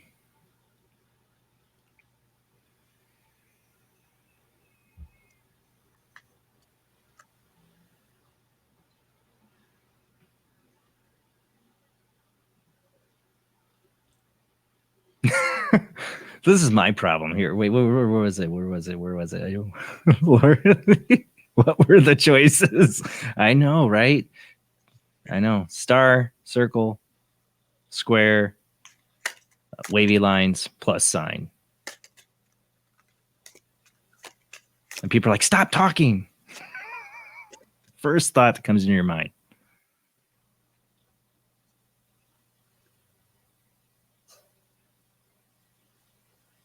No equal sign. No.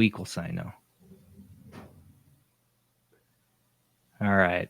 They rolled in because we're coming up on commercial break in about 5 minutes. It's all right, Laura Lee. It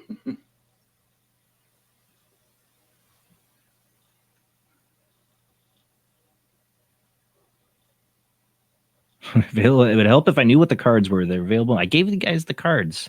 I told you what the cards were. Pay attention now. I'm doing laundry, so just guessing. Okay. All right. It was a square, and I saw some people get it this time. I saw some people. Where were they? I have to go back up. Where were they? There we go. Connie Tom was one of the first ones I saw. I got it. Good job, Connie. I saw Debbie get it too. And Debbie's the one that was like, I suck at this. See what she says. My first thoughts on her card suck. But you actually got it. I thought you got a square. I thought I saw Debbie got it too. This one. She got it. Holly got it. I thought I saw Debbie got it too. Yep, there she is. See? You don't suck, Debbie. I think you were 2 for 3? 2 for 4 or 2 for 4. 2 for 4. Because nobody got one of them. But that was the Zenner card thing, you know. I suck at it too. And we'll try it again later. I would like to try. Jamie you have your own Zenner cards, right, Jamie?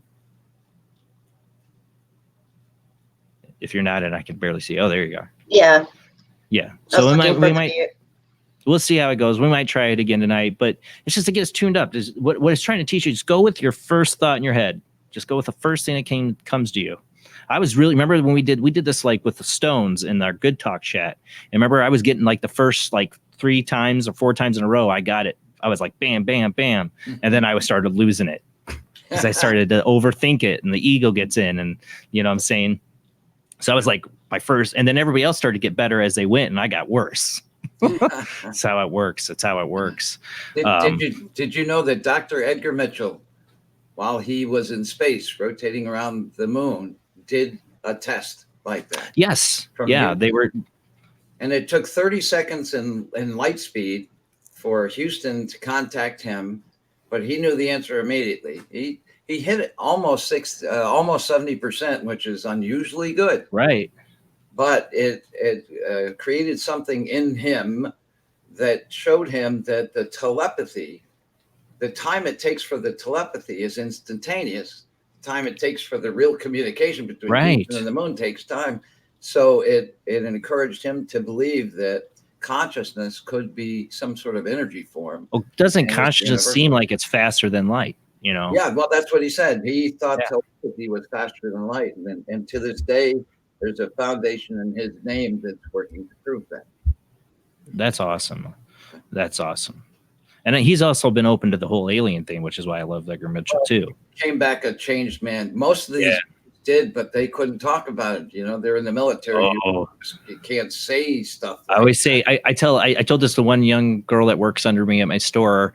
I said, you never heard the moon landing conspiracies and stuff? Like, not that they didn't go, but that they saw aliens there. And I'm like, go watch the press conference after, you know, Neil Armstrong, Buzz Aldrin, and Michael Collins are in the press conference. Well, look at them and tell me if you think their demeanor is right for 2-3 men that just did the most incredible. Their body language is very different, and some of them had to in this press conference say, "No, that's ridiculous," but their body language said something. We don't want to get on the subject of the mood. I could go down that rabbit hole, but we're going to go to commercial break here. We're going to go to commercial break, and I got somebody. Keep holding on the phone line. I know we got somebody who's been waiting patiently on the line. Just hold on. We'll get you after the commercial break here.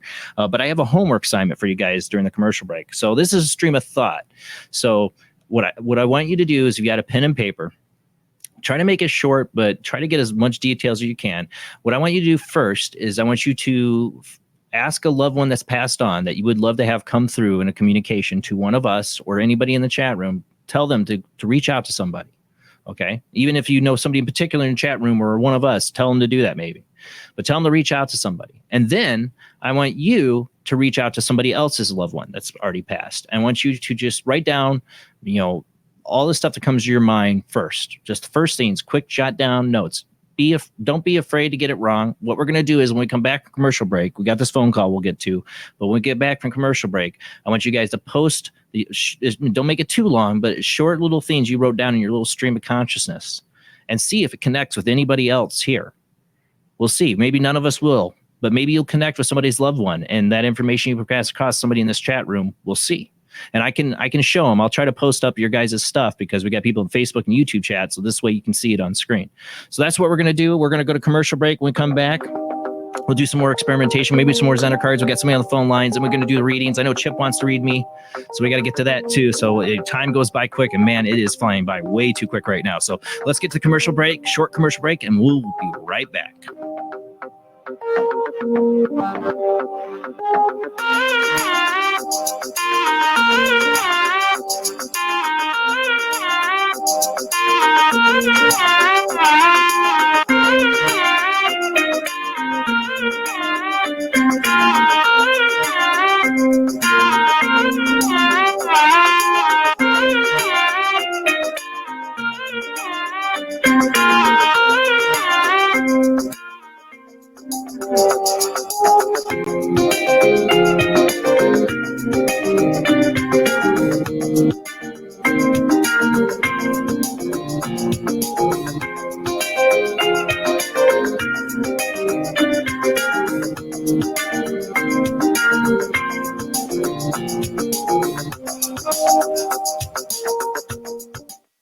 When Alex Gardner is asleep, he has an extraordinary gift. The government wants it, the scientists want it, but to keep it may cost him his life.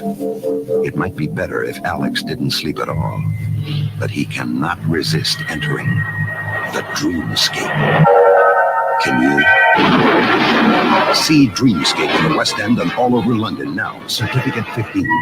It takes an extraordinary adventurer to enter the Dreamscape. Knights of the road, here's your stallion. The car for freedom. The car for hot excitement. The car for a man who is alone against the elements. Batsu Thunder. The pride is back. It's the power of a compact. It looks small, but it's so big. Fuel injected. Inject me. My Batsu Thunder. On the toll road of life, you have to pay to prove you can. Live the emotion of an individual. The awesome power of nature distilled into one vehicle. Because after you get struck by lightning, there's thunder. the Maibatsu Thunder.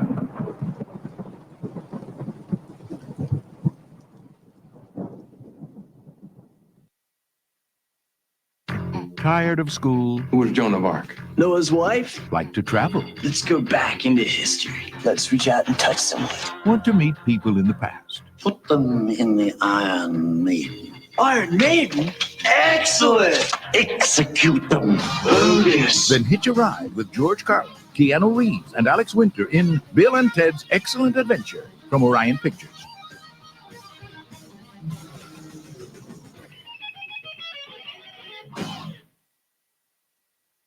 Hi, Jill. What are you making? I'm making average noodles for my kids. What are they like? They're distinctly average. This one is broccoli flavour.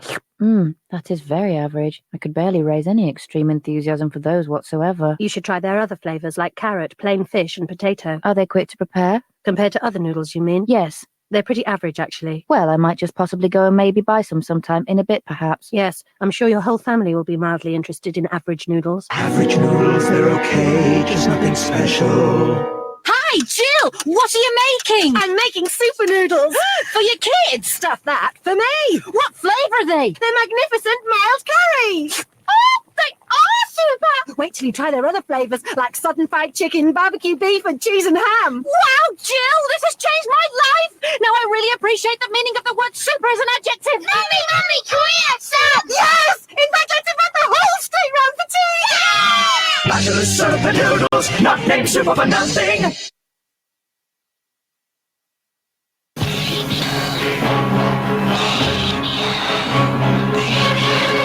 The first time was only a warning. Damien, Omen 2. Now showing at the Leicester Square Theatre. Certificate X. Available in paperback from Futura Books.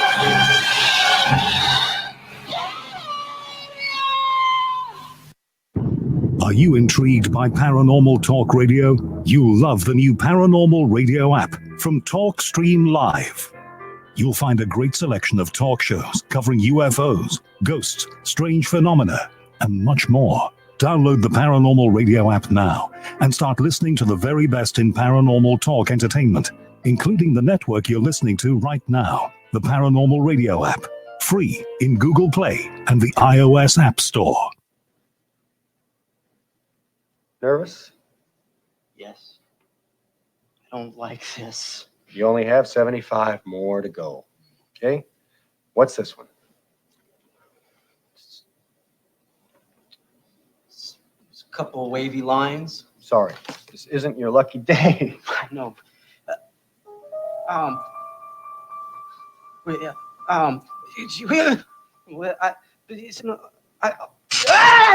Get a little tired of this. You volunteered, didn't you? We're paying you, aren't we? Yeah, but I didn't know you were going to be giving me electric shocks. What are you trying to prove here anyway? I'm studying the effect of negative reinforcement on ESP ability. The effect? I'll tell you what the effect is. It's pissing me off. Well, then maybe my theory is correct. You can keep the $5 I've had. I will, mister.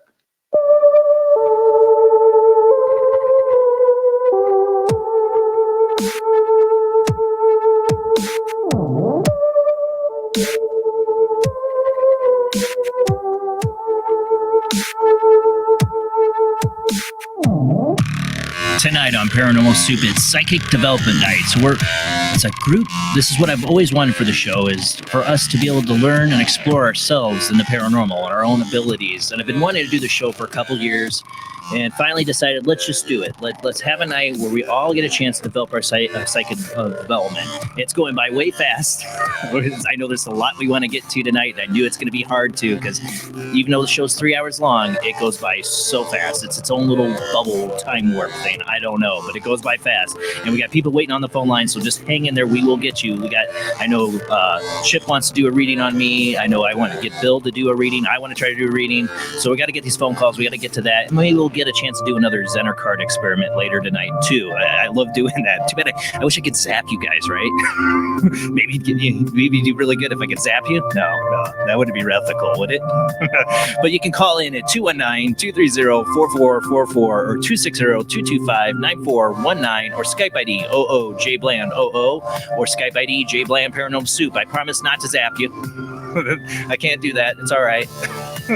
But I can show your comments in the chat room. And if you want to do a reading, call in and I will set you up with somebody else to do a reading on, or you can do a reading on one of us. Whatever. It's your time to experiment. It's your time to get it wrong. It's all right to be wrong or not and miss the mark. I will try tonight. I probably will burn and crash, but hey, that's all right. This is how we learn. So let's go ahead and get rolling back into the show.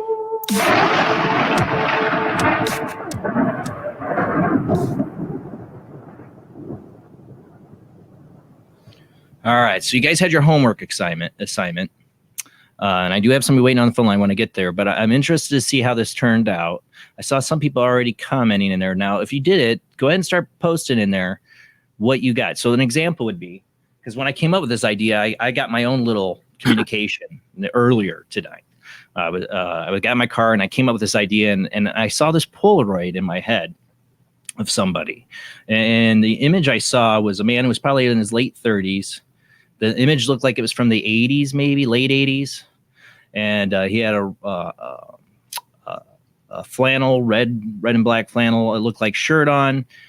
And this Polaroid, it must be a picture of him. He's got sandish long hair, bit of, the scruff, maybe a little beard and all that. And he's got a cigarette in one hand, a beer in the other. And he's standing up on a couch like this. And I got the letter J, maybe. It might be Jesse. I don't know. But that's what I picked up. Maybe anybody of that connects with, I don't know. But that's all I'm asking for you guys to do. Just stream a thought like that. Did you get something like that? So let's see. We got anybody here? Let's see if anybody posted anything. They said they got anything. Let's see.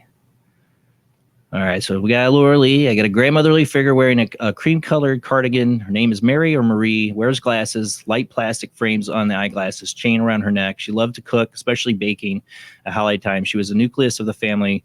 Would start Christmas shopping from the next year in the January. She loved her family, especially the grandchildren. She had heart problems, but died from lung cancer. Okay. My wife did have a grandmother named Marie. She didn't die of lung cancer, though. Let me see. I saw a red-haired dude like that. Anything you can do? Somebody said James. If my thing connected, let me know if I connected with anybody on mine. Mine was before the show. See, my grandma was Marie. She died of cancer, but colon cancer. Okay.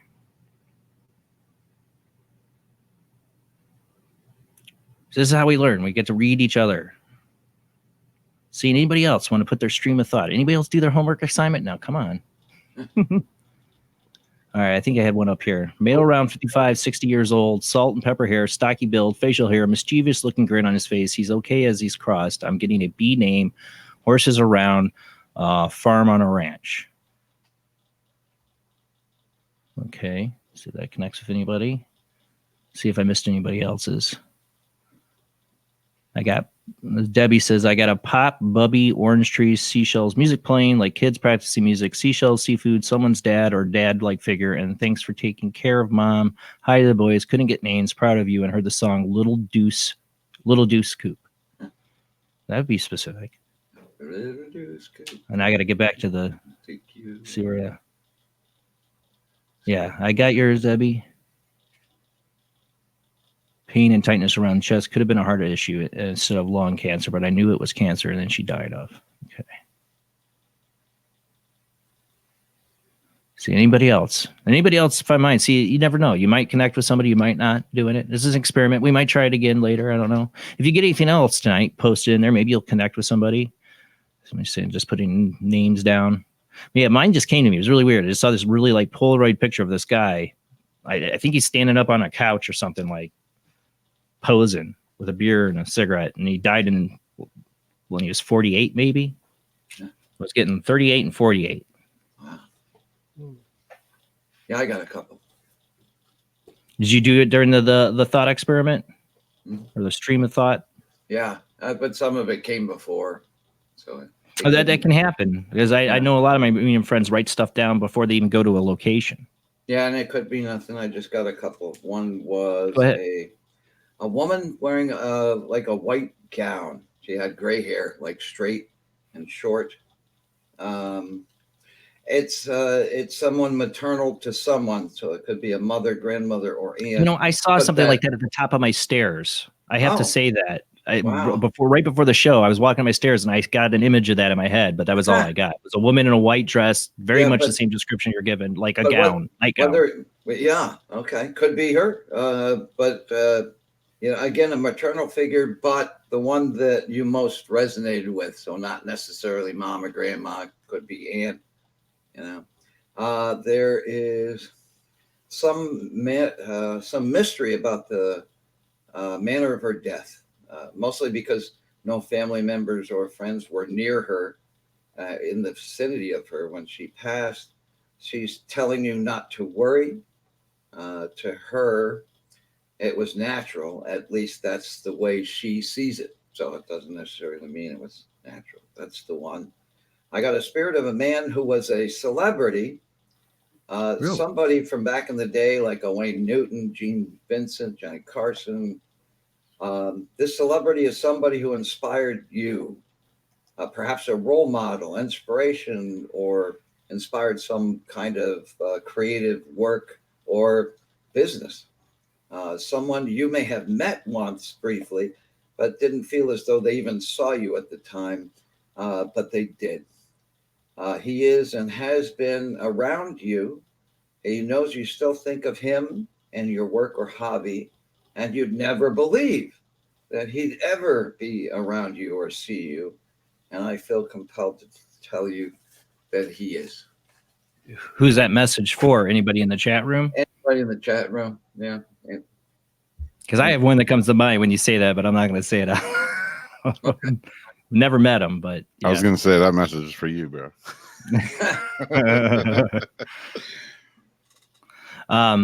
Yeah, I was seeing some of the messages is in there, and now one lady was asking me, "Tell me more about the guy with the red hair." If you're talking about the guy I saw, like I said, all I got from it was a J name, as it just gave me J name. Maybe I heard in the faint little voice say Jesse or Jessup or something like that, and I saw an image of them when they were in their late 30s. It looked like it was an old Polaroid in my mind. And I got the dates, or I got the numbers 38 and 48. Like the picture was taken when he was 38 and he passed when he was 48. That's all I got on that. That came to me when I was coming up with this experiment. So awesome. All right. Now we got somebody on the phone line, so we should get to them. They've been waiting patiently. Thank you. We got 226 area code. Who do we got? Oh, you have Linda. How are you? How you doing, Linda? Thanks for calling in. Thanks. Yeah, wow. I love these kind of shows. Yeah, I've been wanting to do it, and I've been afraid to do it, but I'm like, you know what? We need to do it. This is what the show was built for, was this kind of experimentation. Oh, yeah. There's a lot of energy in this room right now, so people are pretty bang on with what they're saying. Well, I'm loving this. I got to say... I noticed that... I was going to say, but when I talk about the energy, I was feeling energy before the show, and I did see this woman at the top of my stairs, and I kind of let it go because I'm like, okay, I don't know what that is.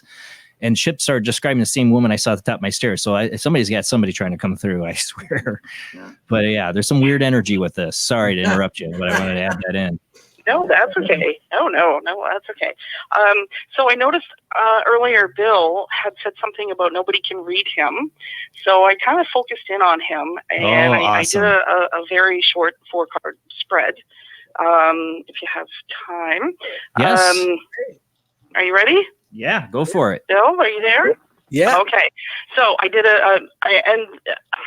I'm gonna say I'm not an expert at this. I have to actually still refer to the book. So no problem. What I got was so what I do is a 4-card spread. The first one is your focus. And I don't like to ask questions. I don't like to know any questions. What I like to do is just kind of focus in on your face and get a feel for you that way. So your first card is your focus. I've pulled the 4 of Wands. The second card is how to handle your situation.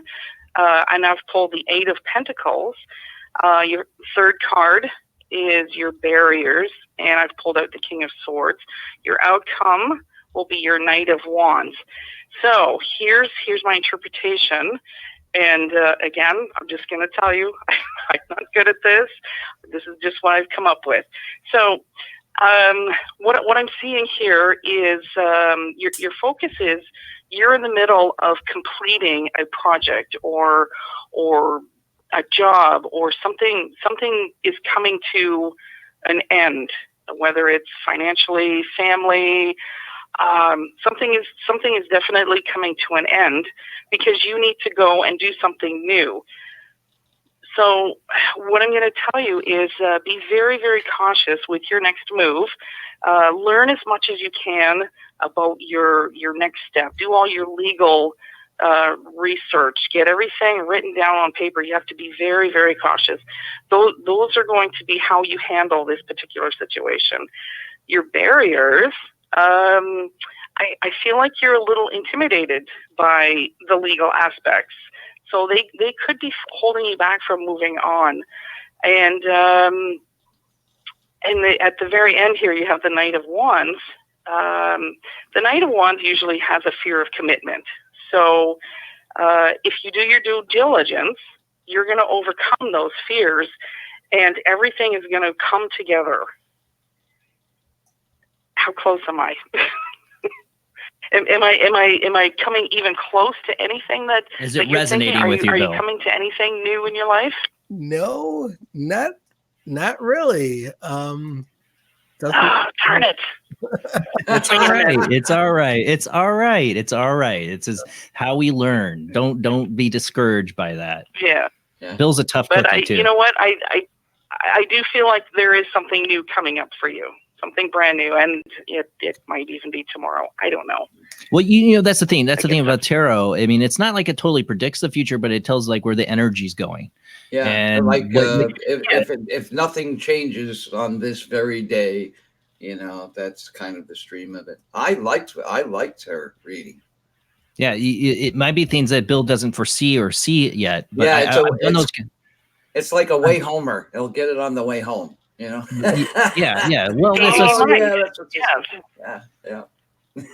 that what happen. she was talking about. Yeah. I don't know. There's just something new coming up, and anyway, that's what I pulled. Well, thank you so much, Linda, for calling in. Yeah, you go, girl. You're welcome. Have a great night. You too. Bill's a tough cookie. I know. That's the thing about tarot, though, is it may not resonate right now. It could be tomorrow. It could be next week. You know. Exactly. Exactly right. Speaking of that, before we run out of time, Chip, you wanted to give me a reading, so I want to make sure you get time to do that. So no time better than now. The phone lines are open. Nobody's called in yet, so we can. While people are hopefully going to call in, because I want more people to call in. Okay. You want to give me a reading? Go for it. Yeah, absolutely. How much time am I allowed here? Well, let's keep it to 10 minutes. You think? Right. Can you do 10 minutes, 10, 15 minutes? Okay. Because I want to do well by it. And if we have to continue this after the show, we will. We can. I actually have a Monday where my kid doesn't have to go to school. If the show runs over or we go late tonight, I'm cool. I get to sleep in. Okay. All right. Usually I get up at 7 a.m. So. I'm going to get you personally involved first. Okay. Okay. Ready? I've got 2 decks of cards. One's light blue and one is dark blue. One of them will resonate with you. Ooh. I'm going to go with the dark blue. Dark blue. All right. That's the one that my guides seem to appreciate. All right. I think I like that background. If you have any questions or kind of a sense of things that you'd like to know, I don't want to know about them. The less I know, the better. All right. But I want you to put that energy, those questions into the cards. So I'm going to try to hold up this deck so it's all you see. And I'm sending it. Okay. And take as long as you need. And let me know when you're done. And I'll just kind of. I'm good. I've sent it. Good. I was going to ramble on so we didn't have dead air, you know. You're good. Okay. So now I'm going to separate this deck into 3 piles. All right. The closest one to me is pile 1. The second is pile 2. The third is the furthest is pile 3. One of those decks deserves to be on top. Pile 1, closest to me, pile 2, or pile 3. You want me to tell you? Yeah. Pile 3 on Pile top. 3. Pile 3 on top. All right. One of the other ones, 1 or 2, deserves to be right underneath. Let's put 2. Okay, so we're ready. Okay, so because I know very little about your, personal life and all that good stuff. Yeah, me and Chip have never talked. That's right. So as the reading begins, I need you only to tell me, not what your questions or desires are, or any of that. Just if it makes sense to you or not. And I just need an honest answer. Okay, so the very first card in the reading is you as you ask your question. I know a lot of the listeners might do tarot readings and have your own opinion what these cards mean. But right now you're in Chip land. My interpretations might not be what y'all see, but they are there. Totally get it. Question is this card is one of 2 cards in the reading that go to you personally. The first one is you as you ask your question. See, and right now, I believe that there is something that you are working toward or desire or have been thinking about. But all you see is the struggle that is ahead more than the goal itself. Does that make You any nailed it. It makes complete sense. Okay, good. Because we're doing this quick. Oh my goodness. All right. This next card is what covers that energy. And I'll remind you what that energy is. Okay. This next card covers it. It kind of. I don't think you could have pulled a more perfect card, to be honest, to start out with. But go ahead. All right. Well, the energy that covers it is it's something that you think, but it's not true. If you allow me to say this as outside looking in. Yeah. Because here this card is a card generally of inactivity or being stuck in motion. It's a totally dead on. Okay. I'm just saying it's dead on. But I need to tell you that even though you believe that, it's not true. In the sense that some things are true whether you believe them or not. That's not the case. So I think what you have to do is see it in a different way. And we'll get to that in a little while. This is the card of the energy that either aids or goes against that question of yours. Okay. This is the Queen of Swords. And some things, and again, people are going to disagree with my interpretation of this, but You've been spot on so far. Just keep going. Okay. Now here, I just want you to look at the picture, even though it's a little blurry, and I apologize for that. It's all right. But this is a regal woman, right? As powerful as any man. Okay. She's dressed divinely. She's got her sword, and she's ready for battle, but she's not focused on the sword. She's focused on everything around her. And therein lies the answer to the question. It's twofold. Queen of Swords represents the divine feminine, all right? And at least in my interpretation of this, the divine masculine is win at all costs, get them before they get me. Right. It's kind of a hunter-gatherer aggression type of card, the macho type of masculine energy. Whereas the feminine energy is stop and smell the roses. Appreciate the beauty of the things around you that you generally walk past every day. All right. Think creatively. Be more objective. Distance yourself if you can. Which makes no sense if you watch the Housewives or whatever, But in the terms of divine energy, it's food for thought. Maybe the approach should be more, maybe you should step away from this. Or, take time to clear all the noise out of your head for 10 or 20 minutes a day, and I could definitely do that. Something hopeful, because I think the only one that's stopping you from this is you, because you're misinterpreting what's actually going on, or how the universe sees it. You know, the approach is wrong. The approach is wrong and unnecessary, but you have to see it in a different way, which is very difficult. It's like when you ask people to write a resume, they're miserable because, oh my God, they have to focus on their accomplishments. I'm trying to write my resume this week. Okay. Well, it's like you say that. I used to teach people how to write resume. But when you see, okay, I've been in retail for this long. Okay, but I sold more shirts than anybody in my clothing store, or I was promoted to some management position or some creative position.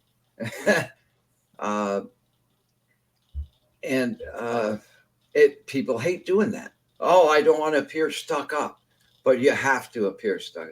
You have to look objectively at all the accomplishments you made. I see you making incredible accomplishments. I see the potential to do better, to do beyond what you believe better. But you have to do that. And that's a very difficult thing to do. So if you look back at what qualifies you for this thing, even if it's something way above and beyond what your belief is, you have to see that there is truth in the beauty of the things that you've done, and you're a lot better than you believe you are. Yeah, but so that's what aids goes against it. And it really means that you really need to see it from a different perspective. Well, go ahead.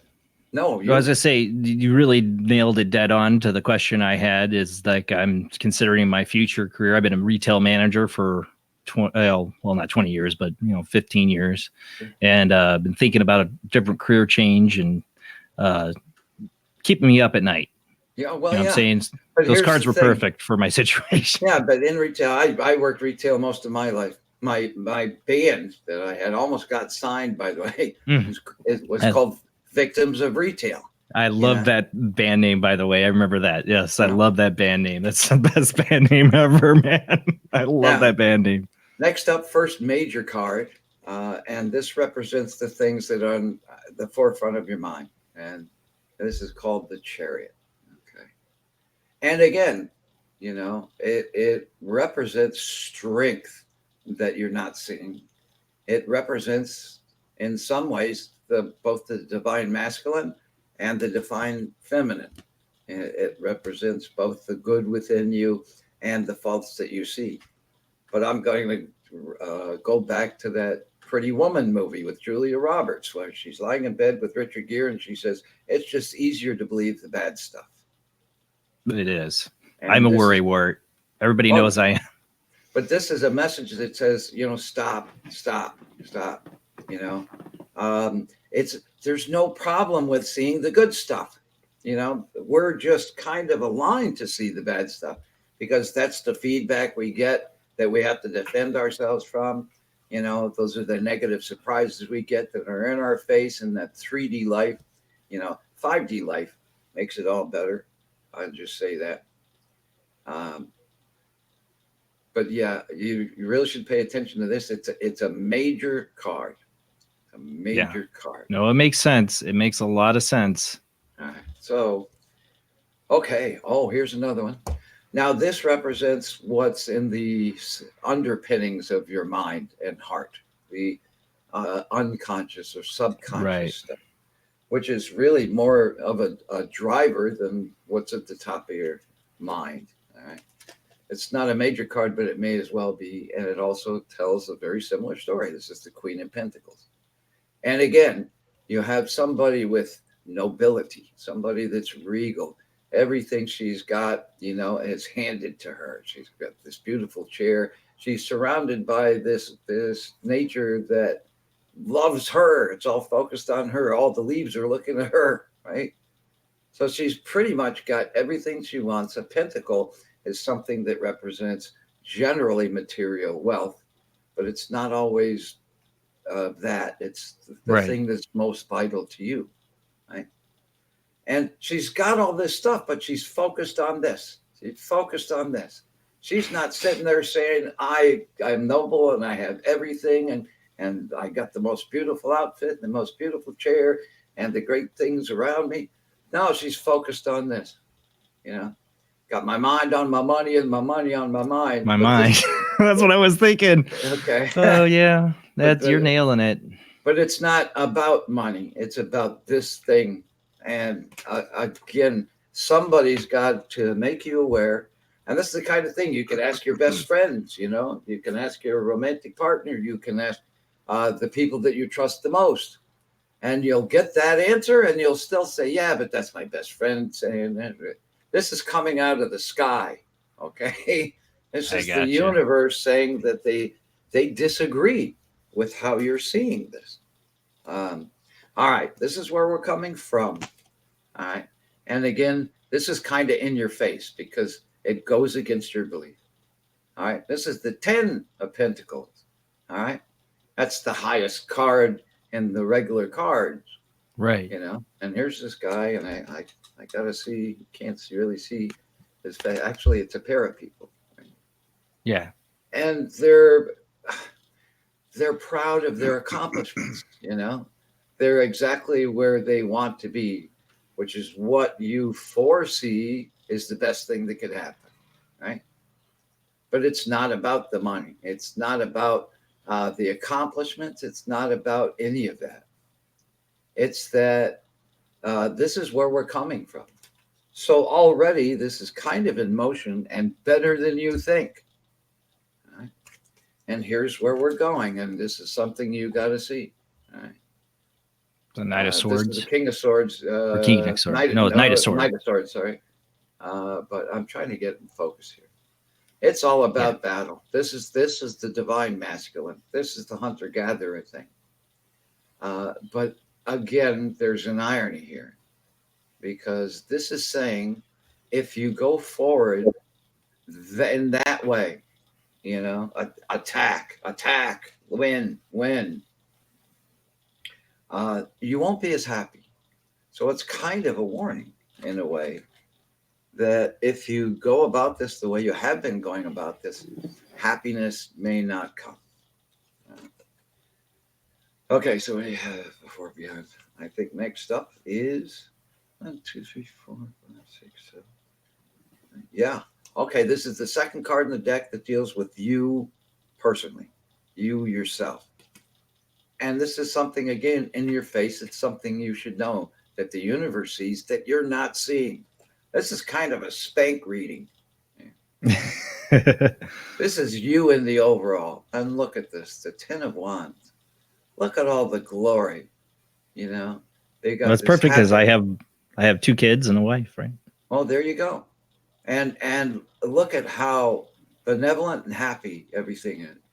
You know, they're standing on a field that's gorgeous.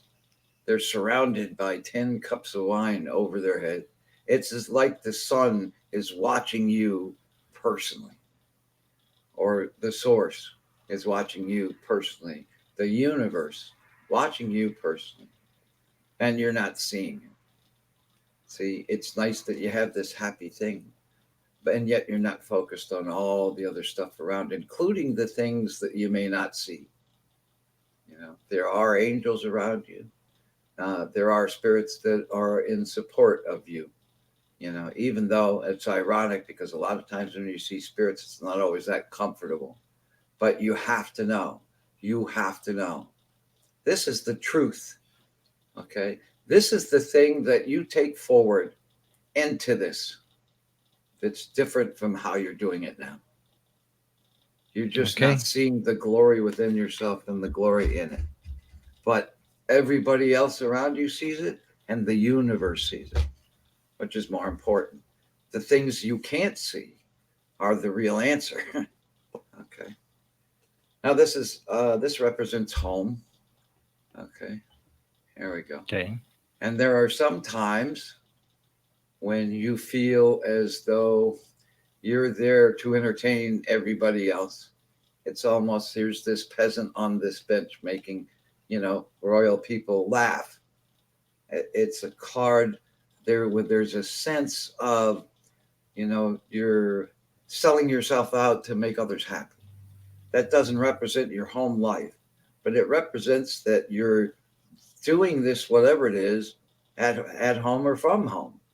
while you're putting all this thing together, there's this feeling within you that maybe in this retail industry, or maybe in other parts of your life, friendships, relationships, finances, whatever. There's this feeling where you're like giving too much and not getting enough back. Does that resonate at all? It does. Yeah. No, it does. Okay. That's part of why you're thinking about this the way you're thinking about it. And because look, we're in this new moon right now as we speak. Right. It's meant to be kind of in our face, because since the earth signs came, those damned earth signs, sorry, anybody that's an earth sign, but it grounds us. All right. We were on fire, when the sun was in Leo and we had all this fire sign stuff and we're on fire. Now we're down to earth. And I did feel I don't know the astrological stuff, but I did feel like we had some weird energy going on the last month or so. Yeah. And this is a very interesting new moon, because it's kind of here to spank you into doing better. Right? I felt like I got spanked. Yes. Yeah. I did. That's why, There's some stuff that happened. I'm on my path to ascension. I'm getting all this 5D stuff. I'll tell you about it some other time. But we do have. Go ahead. So we got the phone lines full now. So. Okay, sorry. When 3D world sucks, the 5D world is awesome. All right, only 2 more cards anyway. Okay. This is the Hope and Fear card, and it's pretty much kind of repeating everything else. This Page of Wands, again, a man of nobility. A man who's earned nobility, no less, and all he can think about is what he's accomplished and what to do next. This is exactly where you are. This is the Hope and Fear card. Whatever it is you're working toward, you're as scared of as you are looking forward to. And this whole reading really is kind of a slap. That you're going about this the wrong way. Here's the outcome, and then we'll be done. This is the King of Swords. Check that out. The King of Swords. Does it mean I get to wield a cool sword? No, the outcome means that you stand victorious. There's a king with a sword in his hand. Often the sword is a card of conflict or something, but not necessarily in this case, or how I'm interpreting it as it fits with everything else. Because again, you eventually have to change in order to make the fight worthwhile, and you'll be victorious. All right. So this whole thing is really encouraging you to see this from a different way. But you have to believe yourself worthy, or you won't see the magic when it comes, or even worse, you won't feel worthy of it when it hits you. Yeah, I all that really resonated. I'd like to talk about it more, but my phone lines are now blowing up. Phone lines are blowing up. So, and I'm sorry if there are all of you callers that have been waiting. No, you really resonated. You definitely nailed that. That's all I can say about it is you nailed it right on the head. We got a 509 area code. Who do we got on the line? This is Marie. Hey, Marie. Thanks for calling in. Hey, how are you guys doing? Doing good. Did you call in to give a reading or get a reading? Or both? Well, we can really do one. You're going to give a reading? All right. I'll get a reading. You're going to get a reading? All right. Yeah. All right. Now, Bill gave you a reading already, didn't he? Before. Yeah. Yeah. You did a reading for her already before. Oh. I didn't know that. Yeah, you did. She was one of the first ones, I think, when you were on. So maybe, well, Jamie just stepped away. Darn, I was going to see if Jamie wanted to do her oracle card reading with her. You wanted to do one, didn't you? Yeah, I can try doing a reading for you, Marie. You want me to try? Or actually, Chip can do it. You want Chip to do it? Okay, all right, go for it, Chip. Yeah. Okay. But don't make it as long as mine. No, I'll do the quick. See, the cards actually know that I had one succinct reading and another that I could go quick. I just want to make sure. Let's see if I can use this deck as it is. I can. All right. Or that deck as it is. I can. Yeah. All right. I'll just ask light blue or dark blue. Let's see. How about dark blue? Dark blue. Dark blue? All right. Yeah. Okay. I'm going to see if they're ready as they stand so I don't have to do any shuffling. Got my dowsing rods to do yet. Everything about my guides here. Yeah. Oh, yeah. Okay. Oh, yeah. All right. They're saying good choice. I'm sorry. What's your name again? Mary? Is that right? Yeah, Marie. Marie. Yeah. Okay. My bad, Marie. Yeah. It's so nice to meet you, by the way. All right. Well, we're going to do a real quick one. Thank you. Yeah. I'm just going to put these here aside. I got to save the ones I did for Jason and make sure they're in the right order because I got to keep a record of that one. So forgive me just for a moment. Well, we got it on video too, so. Oh, yeah. Okay. All right. Good. Well, then don't even need that. All right. Let's see. And again, I'm going blind here. So all I need for you to tell me, I don't want to know the questions or anything, just if it makes sense. Does this make sense to you? And I need you to respond honestly. Okay. Wow. Okay. Well, I got to tell you, it sure looks good so far. As card as you ask your question and there's strength here. Yeah. And it's almost divine. I get a sense that it's not just strength, but you can feel energies around you that maybe are divine or friendly, guardian angels, something like that. Does that resonate with you? Yes, it makes sense. Okay. All right. It's really, really good. So whatever you're thinking about, you're in a position to do. What covers this is this card here. And to me, that is kind of a service to others in a selfless way type of thing. That's the energy it covers it.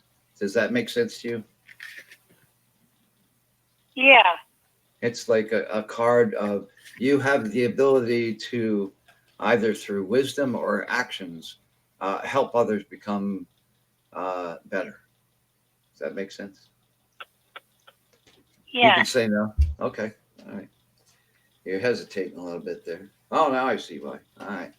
Now, what aids or goes against this is this feeling that it's a feeling of either being kind of an outsider or that you're giving too much of yourself away and almost feel out of the cold. And sometimes when we give to others, we don't always receive what we should. Does that make sense to you? Yes. Okay. Yes. All right. But the bottom line is, this is a major card and it outdoes it all. So the universe needs you to know that whatever people do that try to take your strength away, you've got it. Doesn't matter. Yeah. You're in a position where you're better than this. And here's more proof. Okay, another major card. This is kind of, again, what's at the forefront of your mind, but it's kind of a message that it's even better than you think. You know, the sun here is a card of absolute strength. Most religions basically come from ancient times where the sun was everything, right? So this is the kind of energy that surrounds you. I think you know in your heart of hearts that you're stronger than your surroundings, right? Or sometimes you have to be stronger than your surroundings because the universe needs you to know it's even better than that. You've got protection from the unseen, from the divine, from people that you have survived or are now like fighting on your behalf. I mean, and I think it's important that you know that, especially when people are in your face. Maybe they're jealous, or maybe you're the smartest person in the room and suffering the consequences of it. Or maybe you've given everything to them and they take. So they take too much. Yeah. I'll say this as best as I can without offending the FCC. Screw them. Okay. Now this is. Yeah. The good news is, again, it's a really good reading, but this is what's in the subconscious or the underneath or behind the scenes. And here we go. This is the 8 of Pentacles. Here's this guy doing his labor. Oh, cool. Right? But the thing is, he's not looking at all the things he's gained, right? And so it's a card that represents, especially in the way that it comes out in this reading, to remind you that you're stronger and you have more strength and more personal power than even you believe. So it's kind of a way of saying, believe it. Right? Next up is where we're coming from. Yeah. And again, this is, see, this guy here, his heart and mind are in the same place. So you're working on something that is important, as important to you from your soul than it is on its surface. Right? And where we're headed is, here's a reminder, and another major card, by the way. So far we've had, I think, at least 3 major cards, and more major cards in the reading, the more fate is already underway. So most of this stuff you're not going to have to worry about anyway. It's going to straighten itself out with whether what you do or not.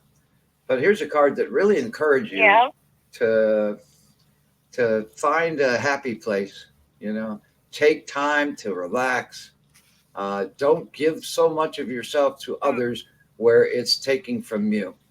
They can wait if they have to, because you've got the power to say that, whether you realize it or not. Yeah. But yeah, you know, because when you're in your own personal space and you get all the clutter out of your mind and just focus on one peaceful thing, like a candle or a walk in nature or something that brings just peace, inner peace to you, or meditate. Yeah. Then it makes it easier for all this crap to settle, or at least for you to find your true role in this. Yeah. Here's you in the overall. You're sitting there, right? Here, God is basically offering you a cup of wine, and you're like, whatever. Right? So again, so part of this taking time is to encourage you to gain inner strength. Inner strength. Yeah. All right. That does make sense. Here's your home card, another major card. So that's at least 4, which means all this stuff is going to fix out itself, whether you work it on or not. But this is home. And here's an encouragement again to either meditate or do something outside the box. Outside the box. But if you want to believe that there are angels around you or loved ones around you, and believe that you can start to see them or something to that effect, you can do that if you want. But again, a lot of it is about meditation. Here's your hope and fear card. Looking at what you've done, but not seeing that what you've done is better than you believe and better what everybody around you gives you credit for, which is a shame, really. Yeah. All right. And here's the outcome, which is really kind of, you feel like you're in the weeds a little bit, but you can see beyond them. And all these wands are things that are in your face that are holding you back from whatever strength you deserve to feel. All right. Look beyond these sticks. Look beyond these sticks. Look beyond these sticks. I'm telling you right now, there is so much strength around you and so much strength within you, but there's so many people around you that don't affirm it.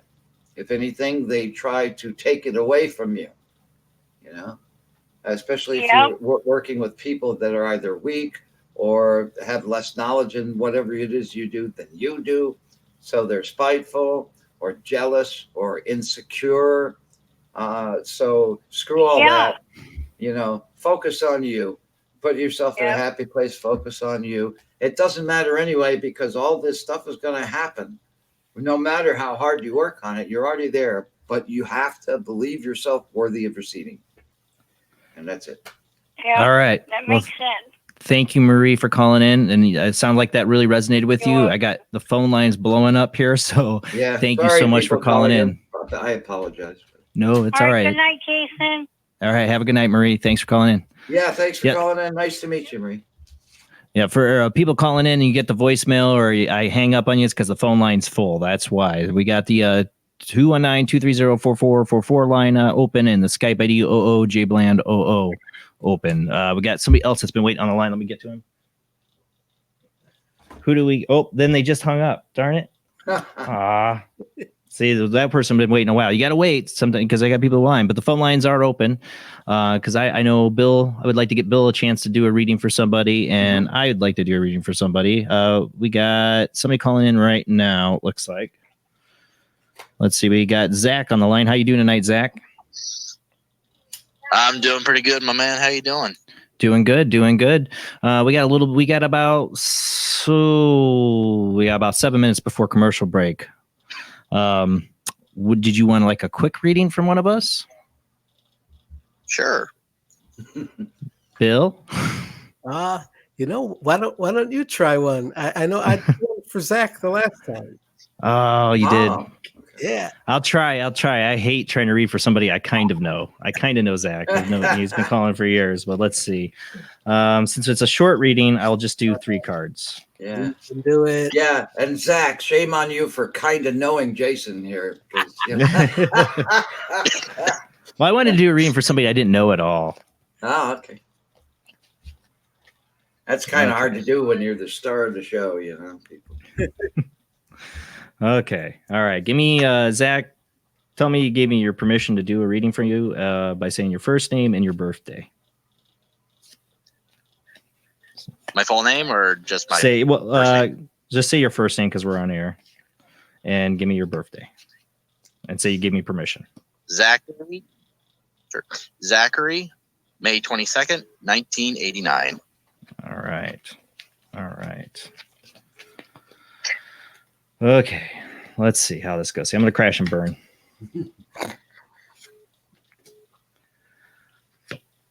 Okay. Wow, this is some major cards, and I know people are trying to call in. Somebody calling in right now. You can call in on the 219-265-9419. There we go. Somebody's calling in. So there we go. It's trying to do this and do a show. It's really hard. Okay, so the first card I pulled, Zach, I don't know if you can watch, but first card I pulled, of course, I got to get my screen here so I can show people. First card I pulled for Zach is the Devil. All right, so you see the picture here. Oh, let me get it. There we go. So you see, you got the man and woman bound to the devil. It's not as evil. I don't ever think it's as evil as people think it is if you get the devil just card. Like the death card. The death card is good. It's good. Yeah. But I would take that as the first sign is that if you're calling in or what you're looking for reading is that you feel kind of bound to what you are doing right now. That you don't feel like you're getting the fruits of your labor and you're bound to, I'm looking at a job. And that you're not seeing, like I said, the fruits come from it.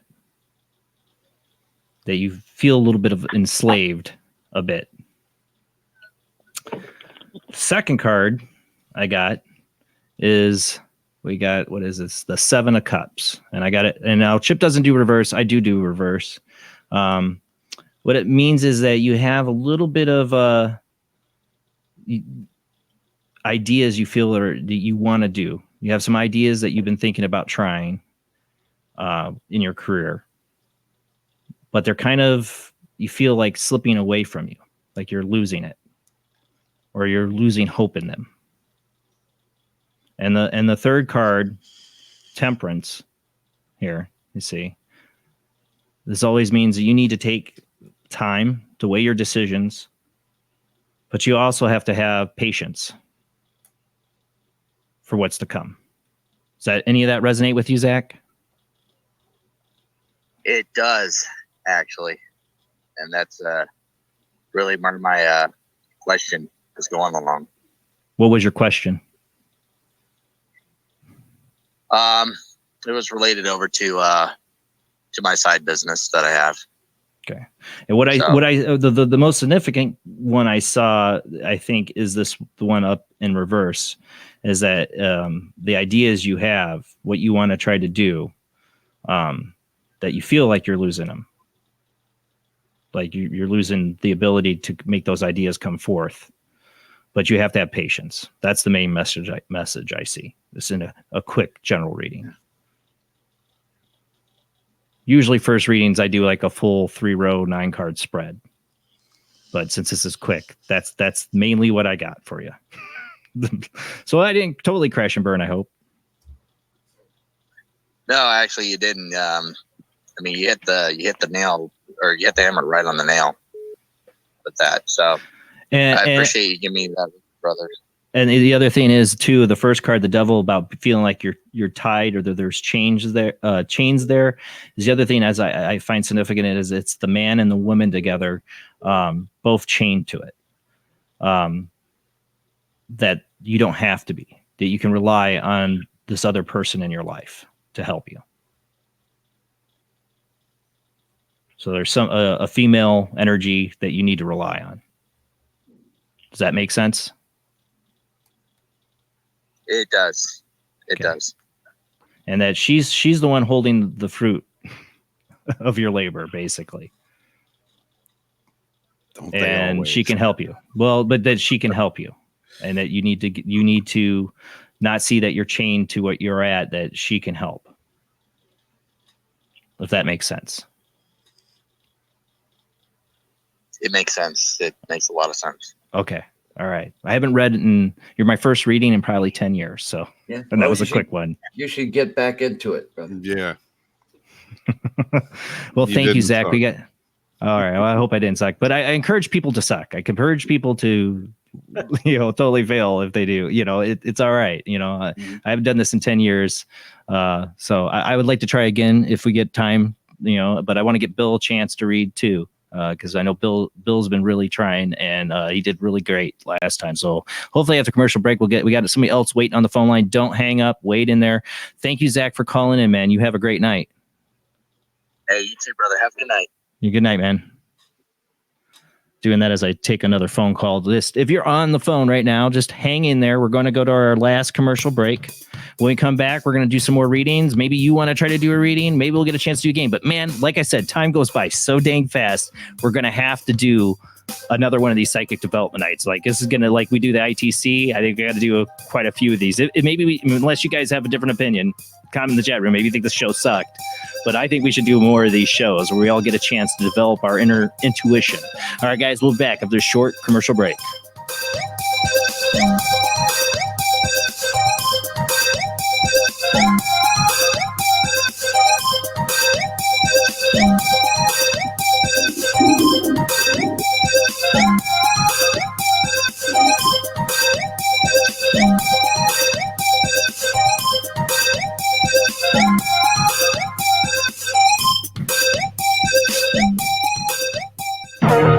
Intercepted transmission of unknown origin. Transmission? Out here? SOS. Human. Unknown. Alien. Certificate X. Exclusive engagement at the Odeon Leicester Square. Now. Any systematized transmission indicating a possible intelligent origin must be investigated. In space, no one can hear you scream. This is an APAC studio presentation. Hi, I'm Barry, owner-operator of Barry's Barometer Barn. Lately, I bet you've been lying awake at night asking yourself, how many barometers do I really need? Well, at Barry's Barometer Barn, we think you need more than one. Otherwise, we're going to go out of business. Remember, at Barry's Barometer Barn, we don't know the meaning of high-pressure sales. Come on, folks, buy another barometer. I'm trying to put my kids through college. I've got a family to support and a secret mistress who isn't cheap. Visit Barry's Barometer Barn, 000 Storm Drive. Come on, folks, buy a barometer. I'm Barry's older brother, Larry, and every time one of you people walk past the store without coming in, Barry beats me.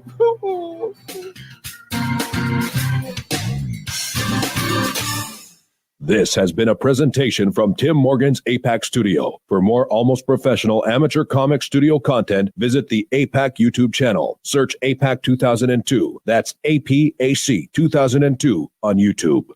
Of the second kind, physical evidence of a UFO. Close encounters of the third kind, contact. From Steven Spielberg, the director of Jaws, comes one of the most ambitious and unusual films ever made. And what you will see has never been seen before. It's a cosmic mystery crossing what many scientists believe will be the next threshold of human experience. It's called Close Encounters of the Third Kind. It begins in an Indiana town and leads to one inescapable conclusion. We are not alone.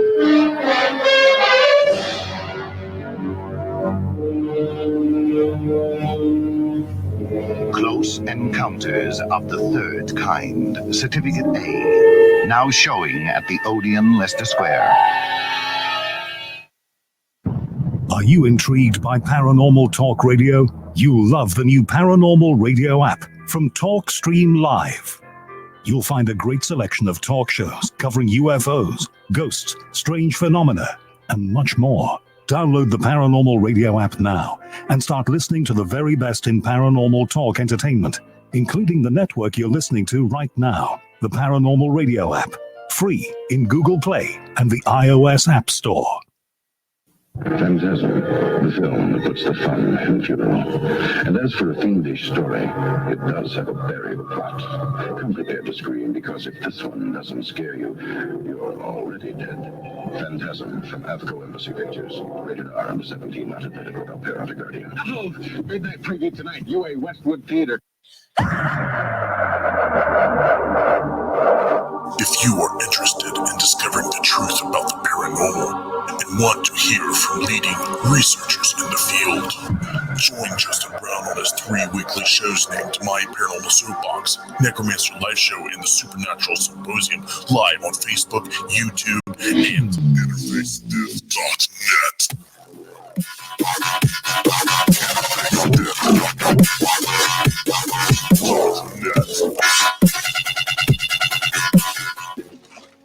Heat 'em up. Do, re, Egon.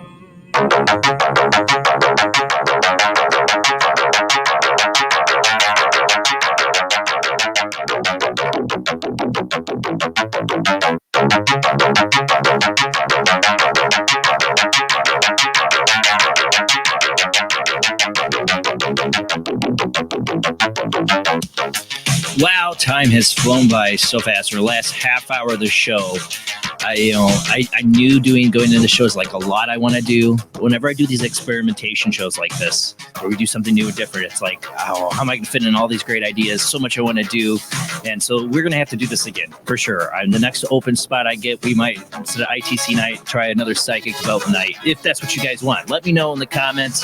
After the show comment, let me know. Do you like this? Do you want to try this again? Do you feel it's helping you?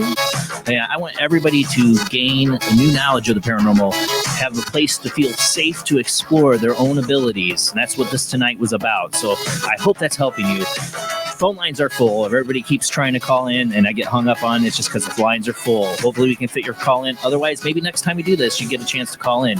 But the phone lines are full, but you can call in after somebody hangs up on 219-230-4444. There's also the 260-225-9419. And there's Skype ID Jblandoo, and Skype ID Jblandparanormal Soup. The phone lines are full, so just hang out, wait till somebody hangs up, and then try calling in, and hopefully we can fit you in before this show is over with. Speaking of, let's go ahead and get rolling back into the show.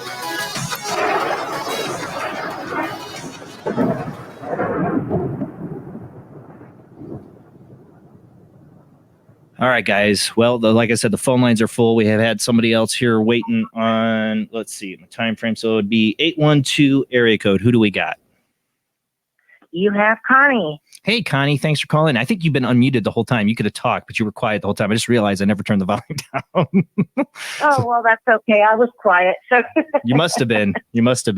Well, thank you for calling in, Connie. Did you want a reading, or are you looking to give a reading? What do you want to do? How do you want to experiment here? Let's go ahead and get a reading. Okay. All right. Do you want Bill here to give you a reading?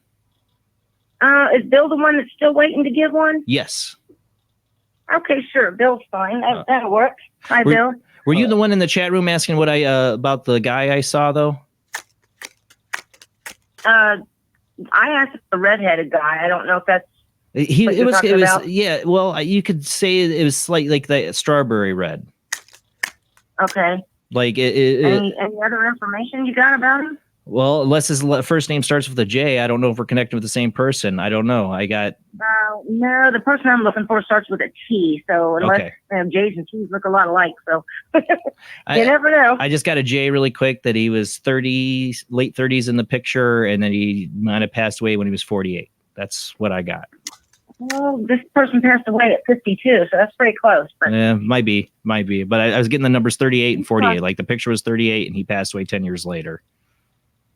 okay, well, probably somebody else, but that's all right. Okay, or I just get nothing. I don't know. All right, but yeah, Bill, are you all set? Sure. And I think since you guys have been doing it with not asking any questions, I'll try doing it the same way. I normally do have someone ask a question, but I'll see what happens without any questions. Either way's fine with me, Bill. Whatever. Okay. And Just got to be. We got people waiting on hold, so it's gonna be a short reading. yeah, I'll just do 3 cards like you did, Jason, and see if anything makes any sense. And okay. So let's see. Got 3 cards here. And I'm not I'm kind of new to this still, so I do sometimes check my little cheat sheet. It's fine, Bill. It's fine to use your cheat sheet. It's fine. The first card that I pulled is actually the Queen of Cups, which is definitely a good card. Compassionate and caring, very emotionally stable, sort of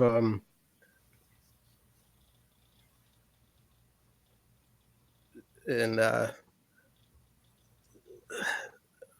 definitely and maybe that's representing you. I'm not sure.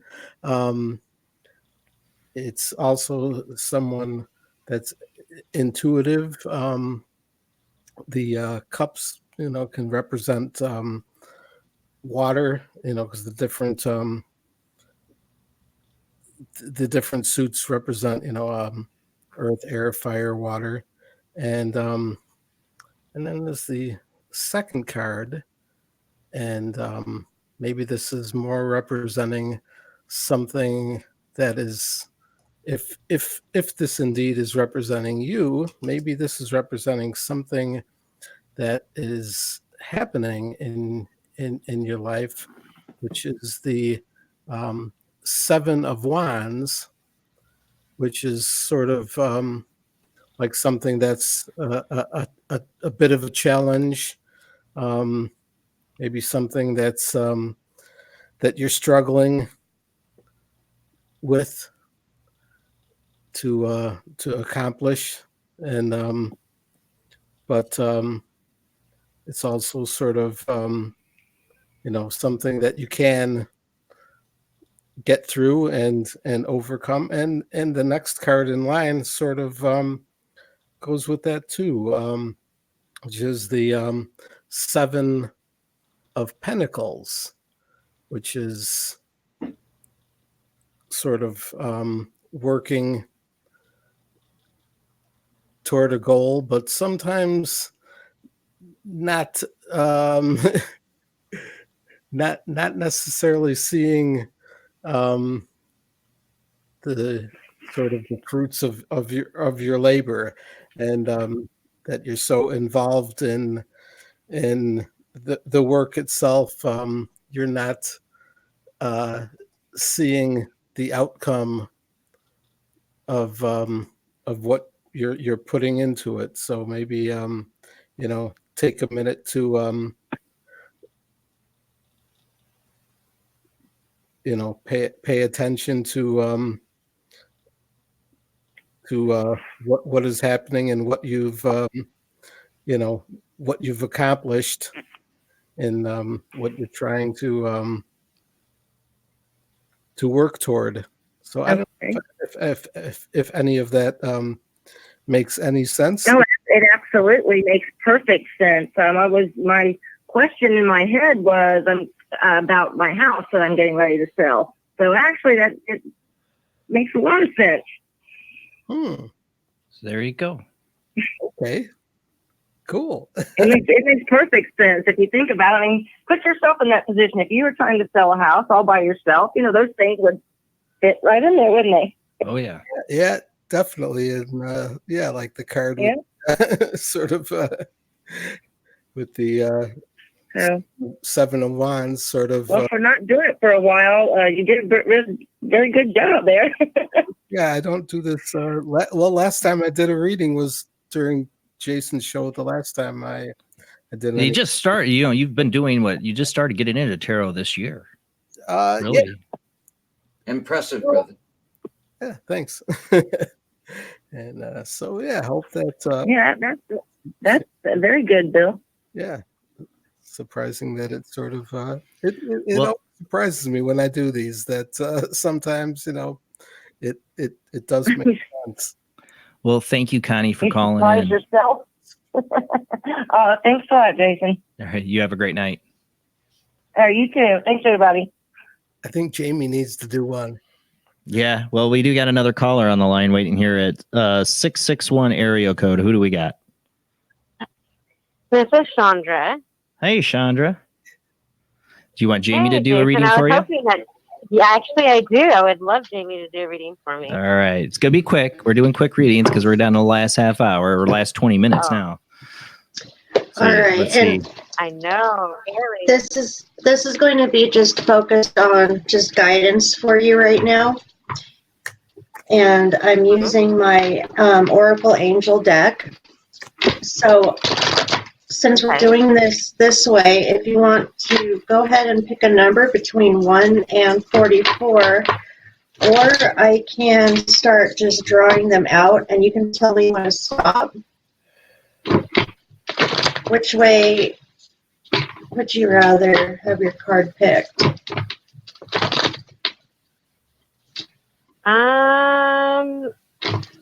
Just pick a number. Yeah, 1 through 44. Mm-hmm. So 13. Number 13. That's a great number. Right? It's my lucky number. Oh yeah. Mine too.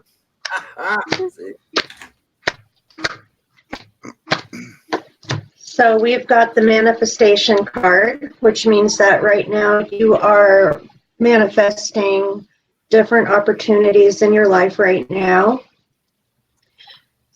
Things that you've been working on and trying really hard at are starting to reveal themselves to you. You're feeling more confident in what you're doing with more positive reinforcement that you're seeing. You're feeling more comfortable kind of going outside your box more and, reaching a little bit further. But I feel what you are working towards is definitely going to manifest for you. Awesome. I like that. And I'm just doing one card tonight. Oh, it's fine. Fine. But thank you. Actually, that resonates very much so, because I have been working on some things. Is that it? Yes, sir. Okay. Well, Keep it nice thank you. and short so that people can get in. Okay. Well, phone lines are Jamie. open. Thank you for calling in. Uh-huh. Bye. Bye. All right. Yeah, you guys can call in. All the phone lines are open at 219-230-4444, 260-225-9419, or Skype IDs Jblandoo or Jblandparanormalsoup. Those lines, all lines are open now. That was the last call. Don't let it be the last call. Call in because I'd like to try another reading. Oh, somebody is calling in. All right. Let's see. Who do we got out at 203 area code? Hi, this is Azariana. Azariana?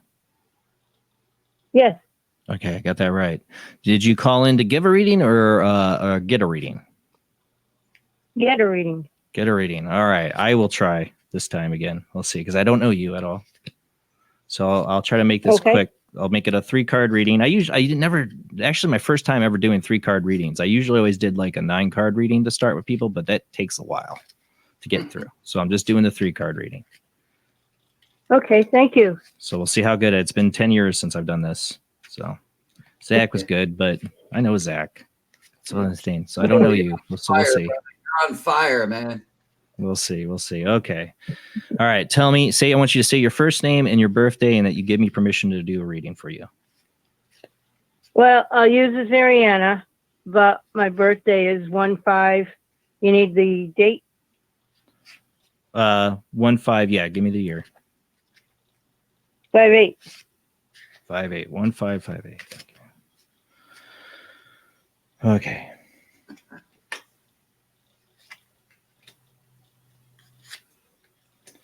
Okay.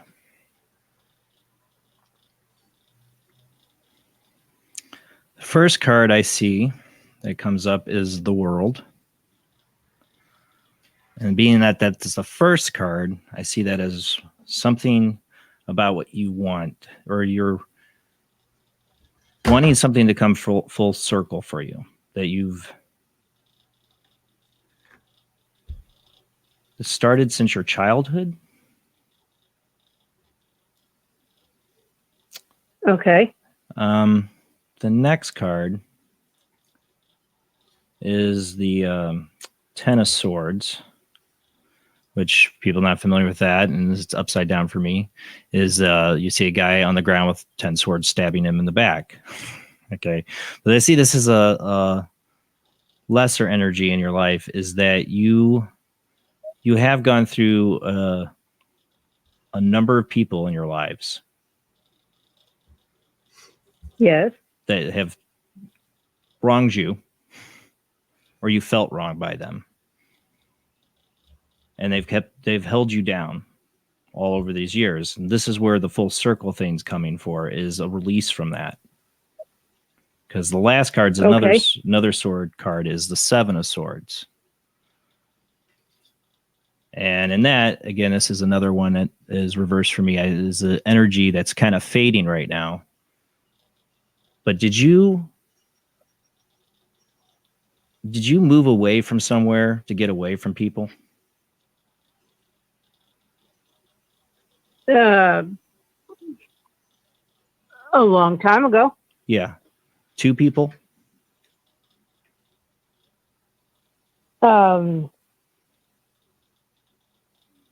be. Okay. I see you leaving. This is what's coming around full circle. You need to reconnect with 2 people that you're looking back on. To come to a conclusion in your life. Something you walked away from that you didn't deal with, that is now time for you to bring full circle and get closure on. Does this make any sense to resonate with you? Yes, it does. It does. Okay. So you need, I feel parental. Could these 2 people be parental figures in your life? Not 2, though. Not 2. No. Okay. No. I feel 2 people involved. 1 could be parental. But you need to reconnect. I feel like the main message is you need to reconnect and face these issues that have held you down all your life. Does that part make sense? Yes, it does. Okay, because that's the main message I got out of the 3 cards. Yes. Yes. Okay. Thank you. Thank you very much. All right. You have a great night. Thank you. You too. Thank you. Bye-bye. I'd love to dig deeper. That's the thing. It's first time I've ever done really short readings. Whenever I did readings, it was, half an hour, me talking and connecting. And It's the first time I've ever done like on the fly. Well, you should definitely get back into it, brother. Yeah, seems like you're good at it. Yeah, right. I thought I would have to peer at the book. You know, I have like a cheat sheet too, but I'm just like, I'm not going to tonight. I'm not judging anybody who does, but I'm like, it's been 10 years, but let's just see what the cards tell me without ever looking at a book or whatever. What do they tell me now? Yeah, so that's what I saw. I don't think you need them anymore. Yeah. Okay, we got somebody else waiting on the line. Hold on. 423 area code. Who do we got? Heidi. Heidi. Hey, how you doing, Heidi? Good. How are you? Doing good. Did you call in to give a reading or get a reading? Get a reading. Okay. Who do you want a reading from? I don't know. Whoever. Whoever feels more connected to read me, I guess. It's going to be a short one because we got about 12 minutes left. Okay. Rob, you haven't gone. Do you do a reading? Do you do tarot? I've got some oracle cards. You know, just you want to give it a shot? I don't want to leave Rob out. Ooh, oracles, baby. You could do a crystal card. Yeah, whatever it's going to be, it's got to be about 5 minutes long. Maybe 7. We'll see.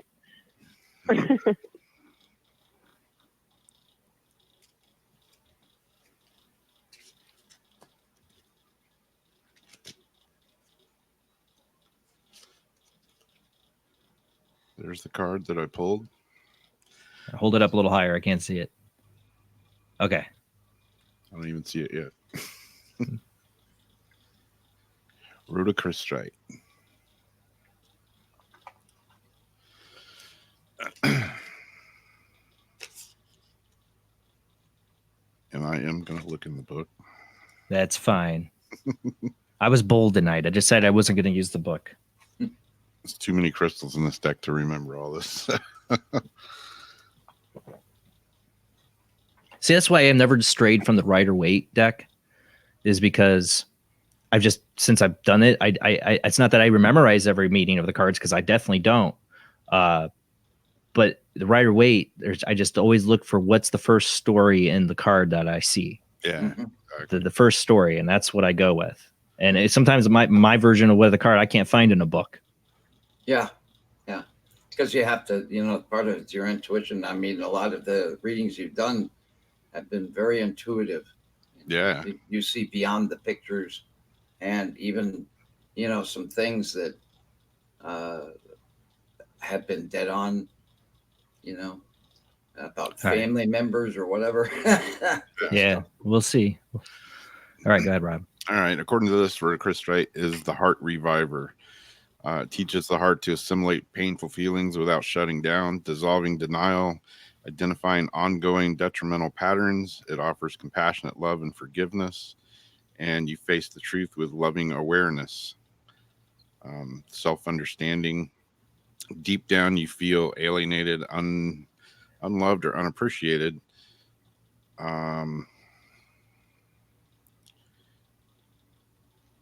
You may have misused or feared. Jeez, my book is kind of messed up here. You may be repressing something you do not want to face. Irrational fears and paranoia or unacceptable emotions need to be acknowledged and transformed. The healing insight is releasing resentment from your heart creates a well-being. And the frequency of the crystal is high. The chakra is the heart or solar plexus, base, and sacral. Timing is summer, and the soul path is radiating unconditional love and selfless compassion. I don't know if any of that resonates with you at all, but that was the one that I drew. Oh, wow. It's very interesting. Thank you. Yeah. Very welcome. All righty. Y'all should totally have more of these. Okay. I like to hear that. These I do like, and hope y'all do more of these readings in the future. Yeah, I want to. I want to do it too, so I can help the audience get a chance to develop their own abilities, have them call in like Laura Lee did and do a reading, you know. So I believe in this open. We will definitely do this again. Thank you so much for calling in. I have cards and everything. So Oh, yeah. And thank you. Well, next time you call in, you give us a reading. Okay, cool. Awesome. All right. Somebody You in have chat know for Rob what deck he was Bye-bye. using. Have a good night. Yeah, what Oracle deck? That was the asked question. I'm using the Crystal Wisdom and Healing Oracle deck by Judy Hall. Awesome. And it's Yeah, what's never- weird is I've had this deck for a while, and I just pulled it out again tonight, and I drew a card for myself 3 times in a row. 50 cards in this deck. I drew the same freaking card 3 What times. happened to that, right? And it usually happens that way for me when I do this on myself. It's bizarre. The card I drew before the show was the 7 of Cups. And to me, that was like, I have a lot of hopes and a lot of things I want to try to accomplish on this show. And that card is like kind of a little bit of wishful thinking, but it's still, the show went really well. Yeah. But there's a lot we didn't get to do I wanted to do. And I knew that's what that card was telling me that was going to happen. Because that's just basically, we run out of time. You know, we still got I could take one call, do a real quick reading. Somebody called in right now, but they have to call in right now. 219-230-4444, 260-225-9419, or Skype ID oojblandoo or Jblandparanormal Soup. Those are the ways to call in. We take in one, maybe one more call. We'll see. I don't know. We'll see. Yeah, the cool thing, Jason, about that card is, you know, this went so well that you have to do another one. Right? So Yeah. I think that's what that card was telling me is like, yeah, you got a lot you want to try to accomplish in one show, buddy. You need to do probably several of these. You can accomplish whatever you try because you're that good. Well, we, you know, what we always ended up doing on nights where I don't have a guest or something happens, you know, we do the either open lines or ITC. So I was looking for a new kind of experiment to do, and there's other ones I want to do. I want to have a water ITC night. I'm still thinking about how to pull that off. I want to have a night where we just do the water bowl. Have you ever seen that, Chip? The water ITC? But I haven't seen it on your show, so no, it hasn't been on my show, except for that we showed examples of it. Yeah. I always go back to Lisa Marie Hughes was an early guest and friend on this show, and she does incredible water ITC and other ITC methods, and she did one for me that was just blew my mind. So I've been interested in that. So that's one I want to do, but I want to do these psychic development nights. So we might not be turning to ITC all the time as much as we might do another one of these next time we get an open night to do a show. Now we will be doing ITC since we're getting towards the end of the show. Nobody's calling in for one more reading from Jason.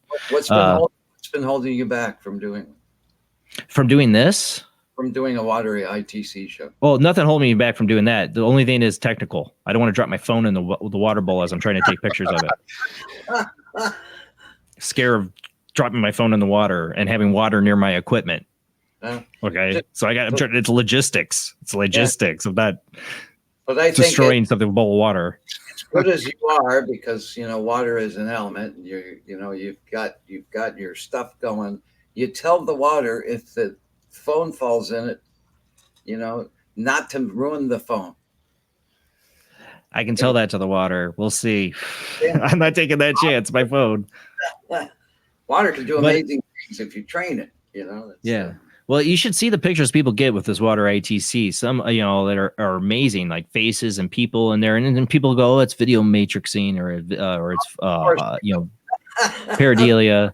But I mean, there's some stuff I've seen in these pictures. I'm like, there's no way it's that. And for my instance, when Lisa did that, her photo session for me, ITC, it hit dead on to the question asked, which was your happiest moment, and it literally was an outline of my favorite picture. My happiest moments when I first held my firstborn son. It was literally the outline of that picture and my name written in cursive in it. Wow. And yeah. So I was blown away. I've been a believer ever since. So that's one thing we want to try. We do have to do a water ITC night, but I want to do more experimentation.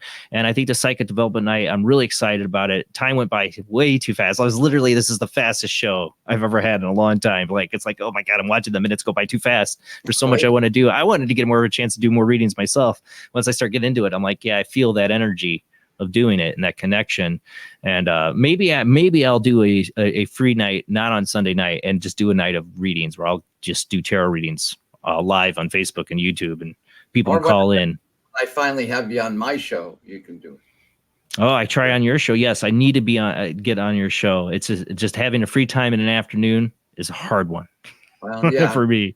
But Monday, I've got 2 different shows now, so I've got more opportunities to fit you in. So speaking of those, the live shows, let's give the times out of when we can find Kindness Beyond the Veil. And I forgot the other name of the show. Yeah, no, it's Supernatural Realm with Tim Roxbury. Supernatural. Co-host that. That's on latenightinthe-midlands.com every Tuesday from 7 to 9 p.m. Eastern and Thursday from 7 to 9 p.m. Eastern. My Kindness Beyond the Veil comes back to latenightinthe-midlands.com also at 7 to 9 p.m. Eastern. So 7 to 9 Eastern on latenightinthe-midlands.com is basically Chip Week. And, I'm also coming to United Public Radio Network, UPRN, talkradio.com, in the afternoons on Monday from 2 to 4. And then they play the archive from the Late Night in the Midlands show, preceding that from noon to 2. So the United Public Radio from basically noon to 4 p.m. Eastern and 7 to 9 p.m. Eastern for the other Kindness Beyond the Veil. So we got 2 Kindness Beyond the Veil and the Supernatural Realm, and lots of Red Bull in order for me. Well, I've been drinking my coffee all night, usually I cut myself off of the coffee like an hour ago, but because I don't have to get up early tomorrow, I've been down in it. And I'm one of my brothers, though I should be embarrassed to do that, but I feel like it's like now I'm like pumped up this energy. Like I could go another hour doing this show and like doing readings, but I know, but I know how I will feel tomorrow. If I do, but I don't know. I mean, people are interested in getting readings from me. I've been thinking about doing if I have a free night, just hopping on live and just giving some tarot readings. I know, Bill, you've been doing that on you did that at least once on your YouTube channel, right? You did readings. No, I haven't done it. Oh no, you've talked about it on my own channel yet. You need to. Yeah, I agree. Definitely. You changed the name of your YouTube channel. What's the YouTube channel now? Bill Perry Paranormal. Bill Perry Paranormal. It used to be Pumpkinhead Paranormal, but Bill Perry Paranormal. Yeah, check that out. So yeah, Bill, you need to do a night of just doing some tarot readings, and maybe I will. Maybe I'll get back into it and I'll do a night where I'll just go live and try to see if I can do some more readings, maybe a little bit longer than 3-card readings. Usually when I do a first reading, it'd be 9 cards. So your past, present, future. It's how my introduction reading, unless somebody has a problem. I don't know. I think you were doing a Celtic Cross, Chip? Celtic Cross, yeah. And I'm sorry that, some of it took, I mean, I think the Mary reading went fairly quickly, especially for me. Well, I don't blame you. I almost was going to do the Celtic Cross or my 9-card spread because that's all I ever done, but I decided I knew I needed to be quick. So I did just 3 cards, but yeah, it's like, I want to get into the whole Celtic Cross. People don't know tarot is a spread, but it's really good one for like somebody has a problem or they have an answer a question. And tonight you nailed it to the exact T. I didn't tell you what my problems are. We didn't talk about it before show. I didn't tell you what's going on in my life. You had no idea whatsoever. We didn't talk about any of that before the show. And so on purpose, I didn't want it because when he said he was going to give me a reading, I'm not going to tell him anything, So Chip had no idea, and you nailed it on the head.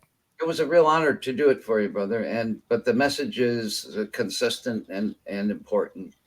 And it's good for you. Just feel. I'm going to rewatch it. I'll rewatch it just to take it more in too. I also wrote it down so you could call me or message me anytime within the next season. And all right. Well, then this was a good lead up for next week's show. Next week's show, we're going to have Dr. Chuck Kennedy.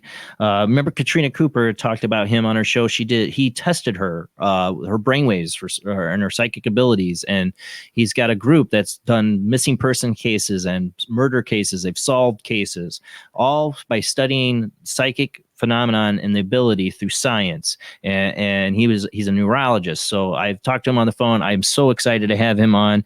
That's going to be next Sunday, same date time, same bat channel, 11 p.m. to 2 a.m. Eastern, 10 p.m. to 1 a.m. Central, 8 p.m. to 11 p.m. Pacific time. Call in then too. You got your questions. Chuck's been studying the psychic abilities of many different psychics. He's got a lot to talk about, so I'm excited to have him on next Sunday. Check it out. Check us out on Patreon. New podcast. I've been promising it. It is this week. I am going to complete an EVP podcast. It's going to go on there. You want to hear some of the great EVPs I've caught in the past? It's going to be on our Patreon. You got $2 a month. Helps the show out, and you get exclusive content. More to come on there soon. Thanks for everybody watching. Thank you to everybody called in, everybody participating in the chat room, and everybody who shares out the show. That is the biggest help to this show. Share it out. Let everybody know about Paranormal Soup. Tell your friend he says he's psychic or wants to experiment, learn more how. Tell them about, hey, check out Paranormal Soup. They have these psychic development nights. Catch the next one. Call in. Test your abilities. That's what we're about. All of us exploring the paranormal together in a safe, open environment. Nobody judged. You can be wrong. You be right. This is what it's about, so we can explore the unknown together. All right, guys. See you next week.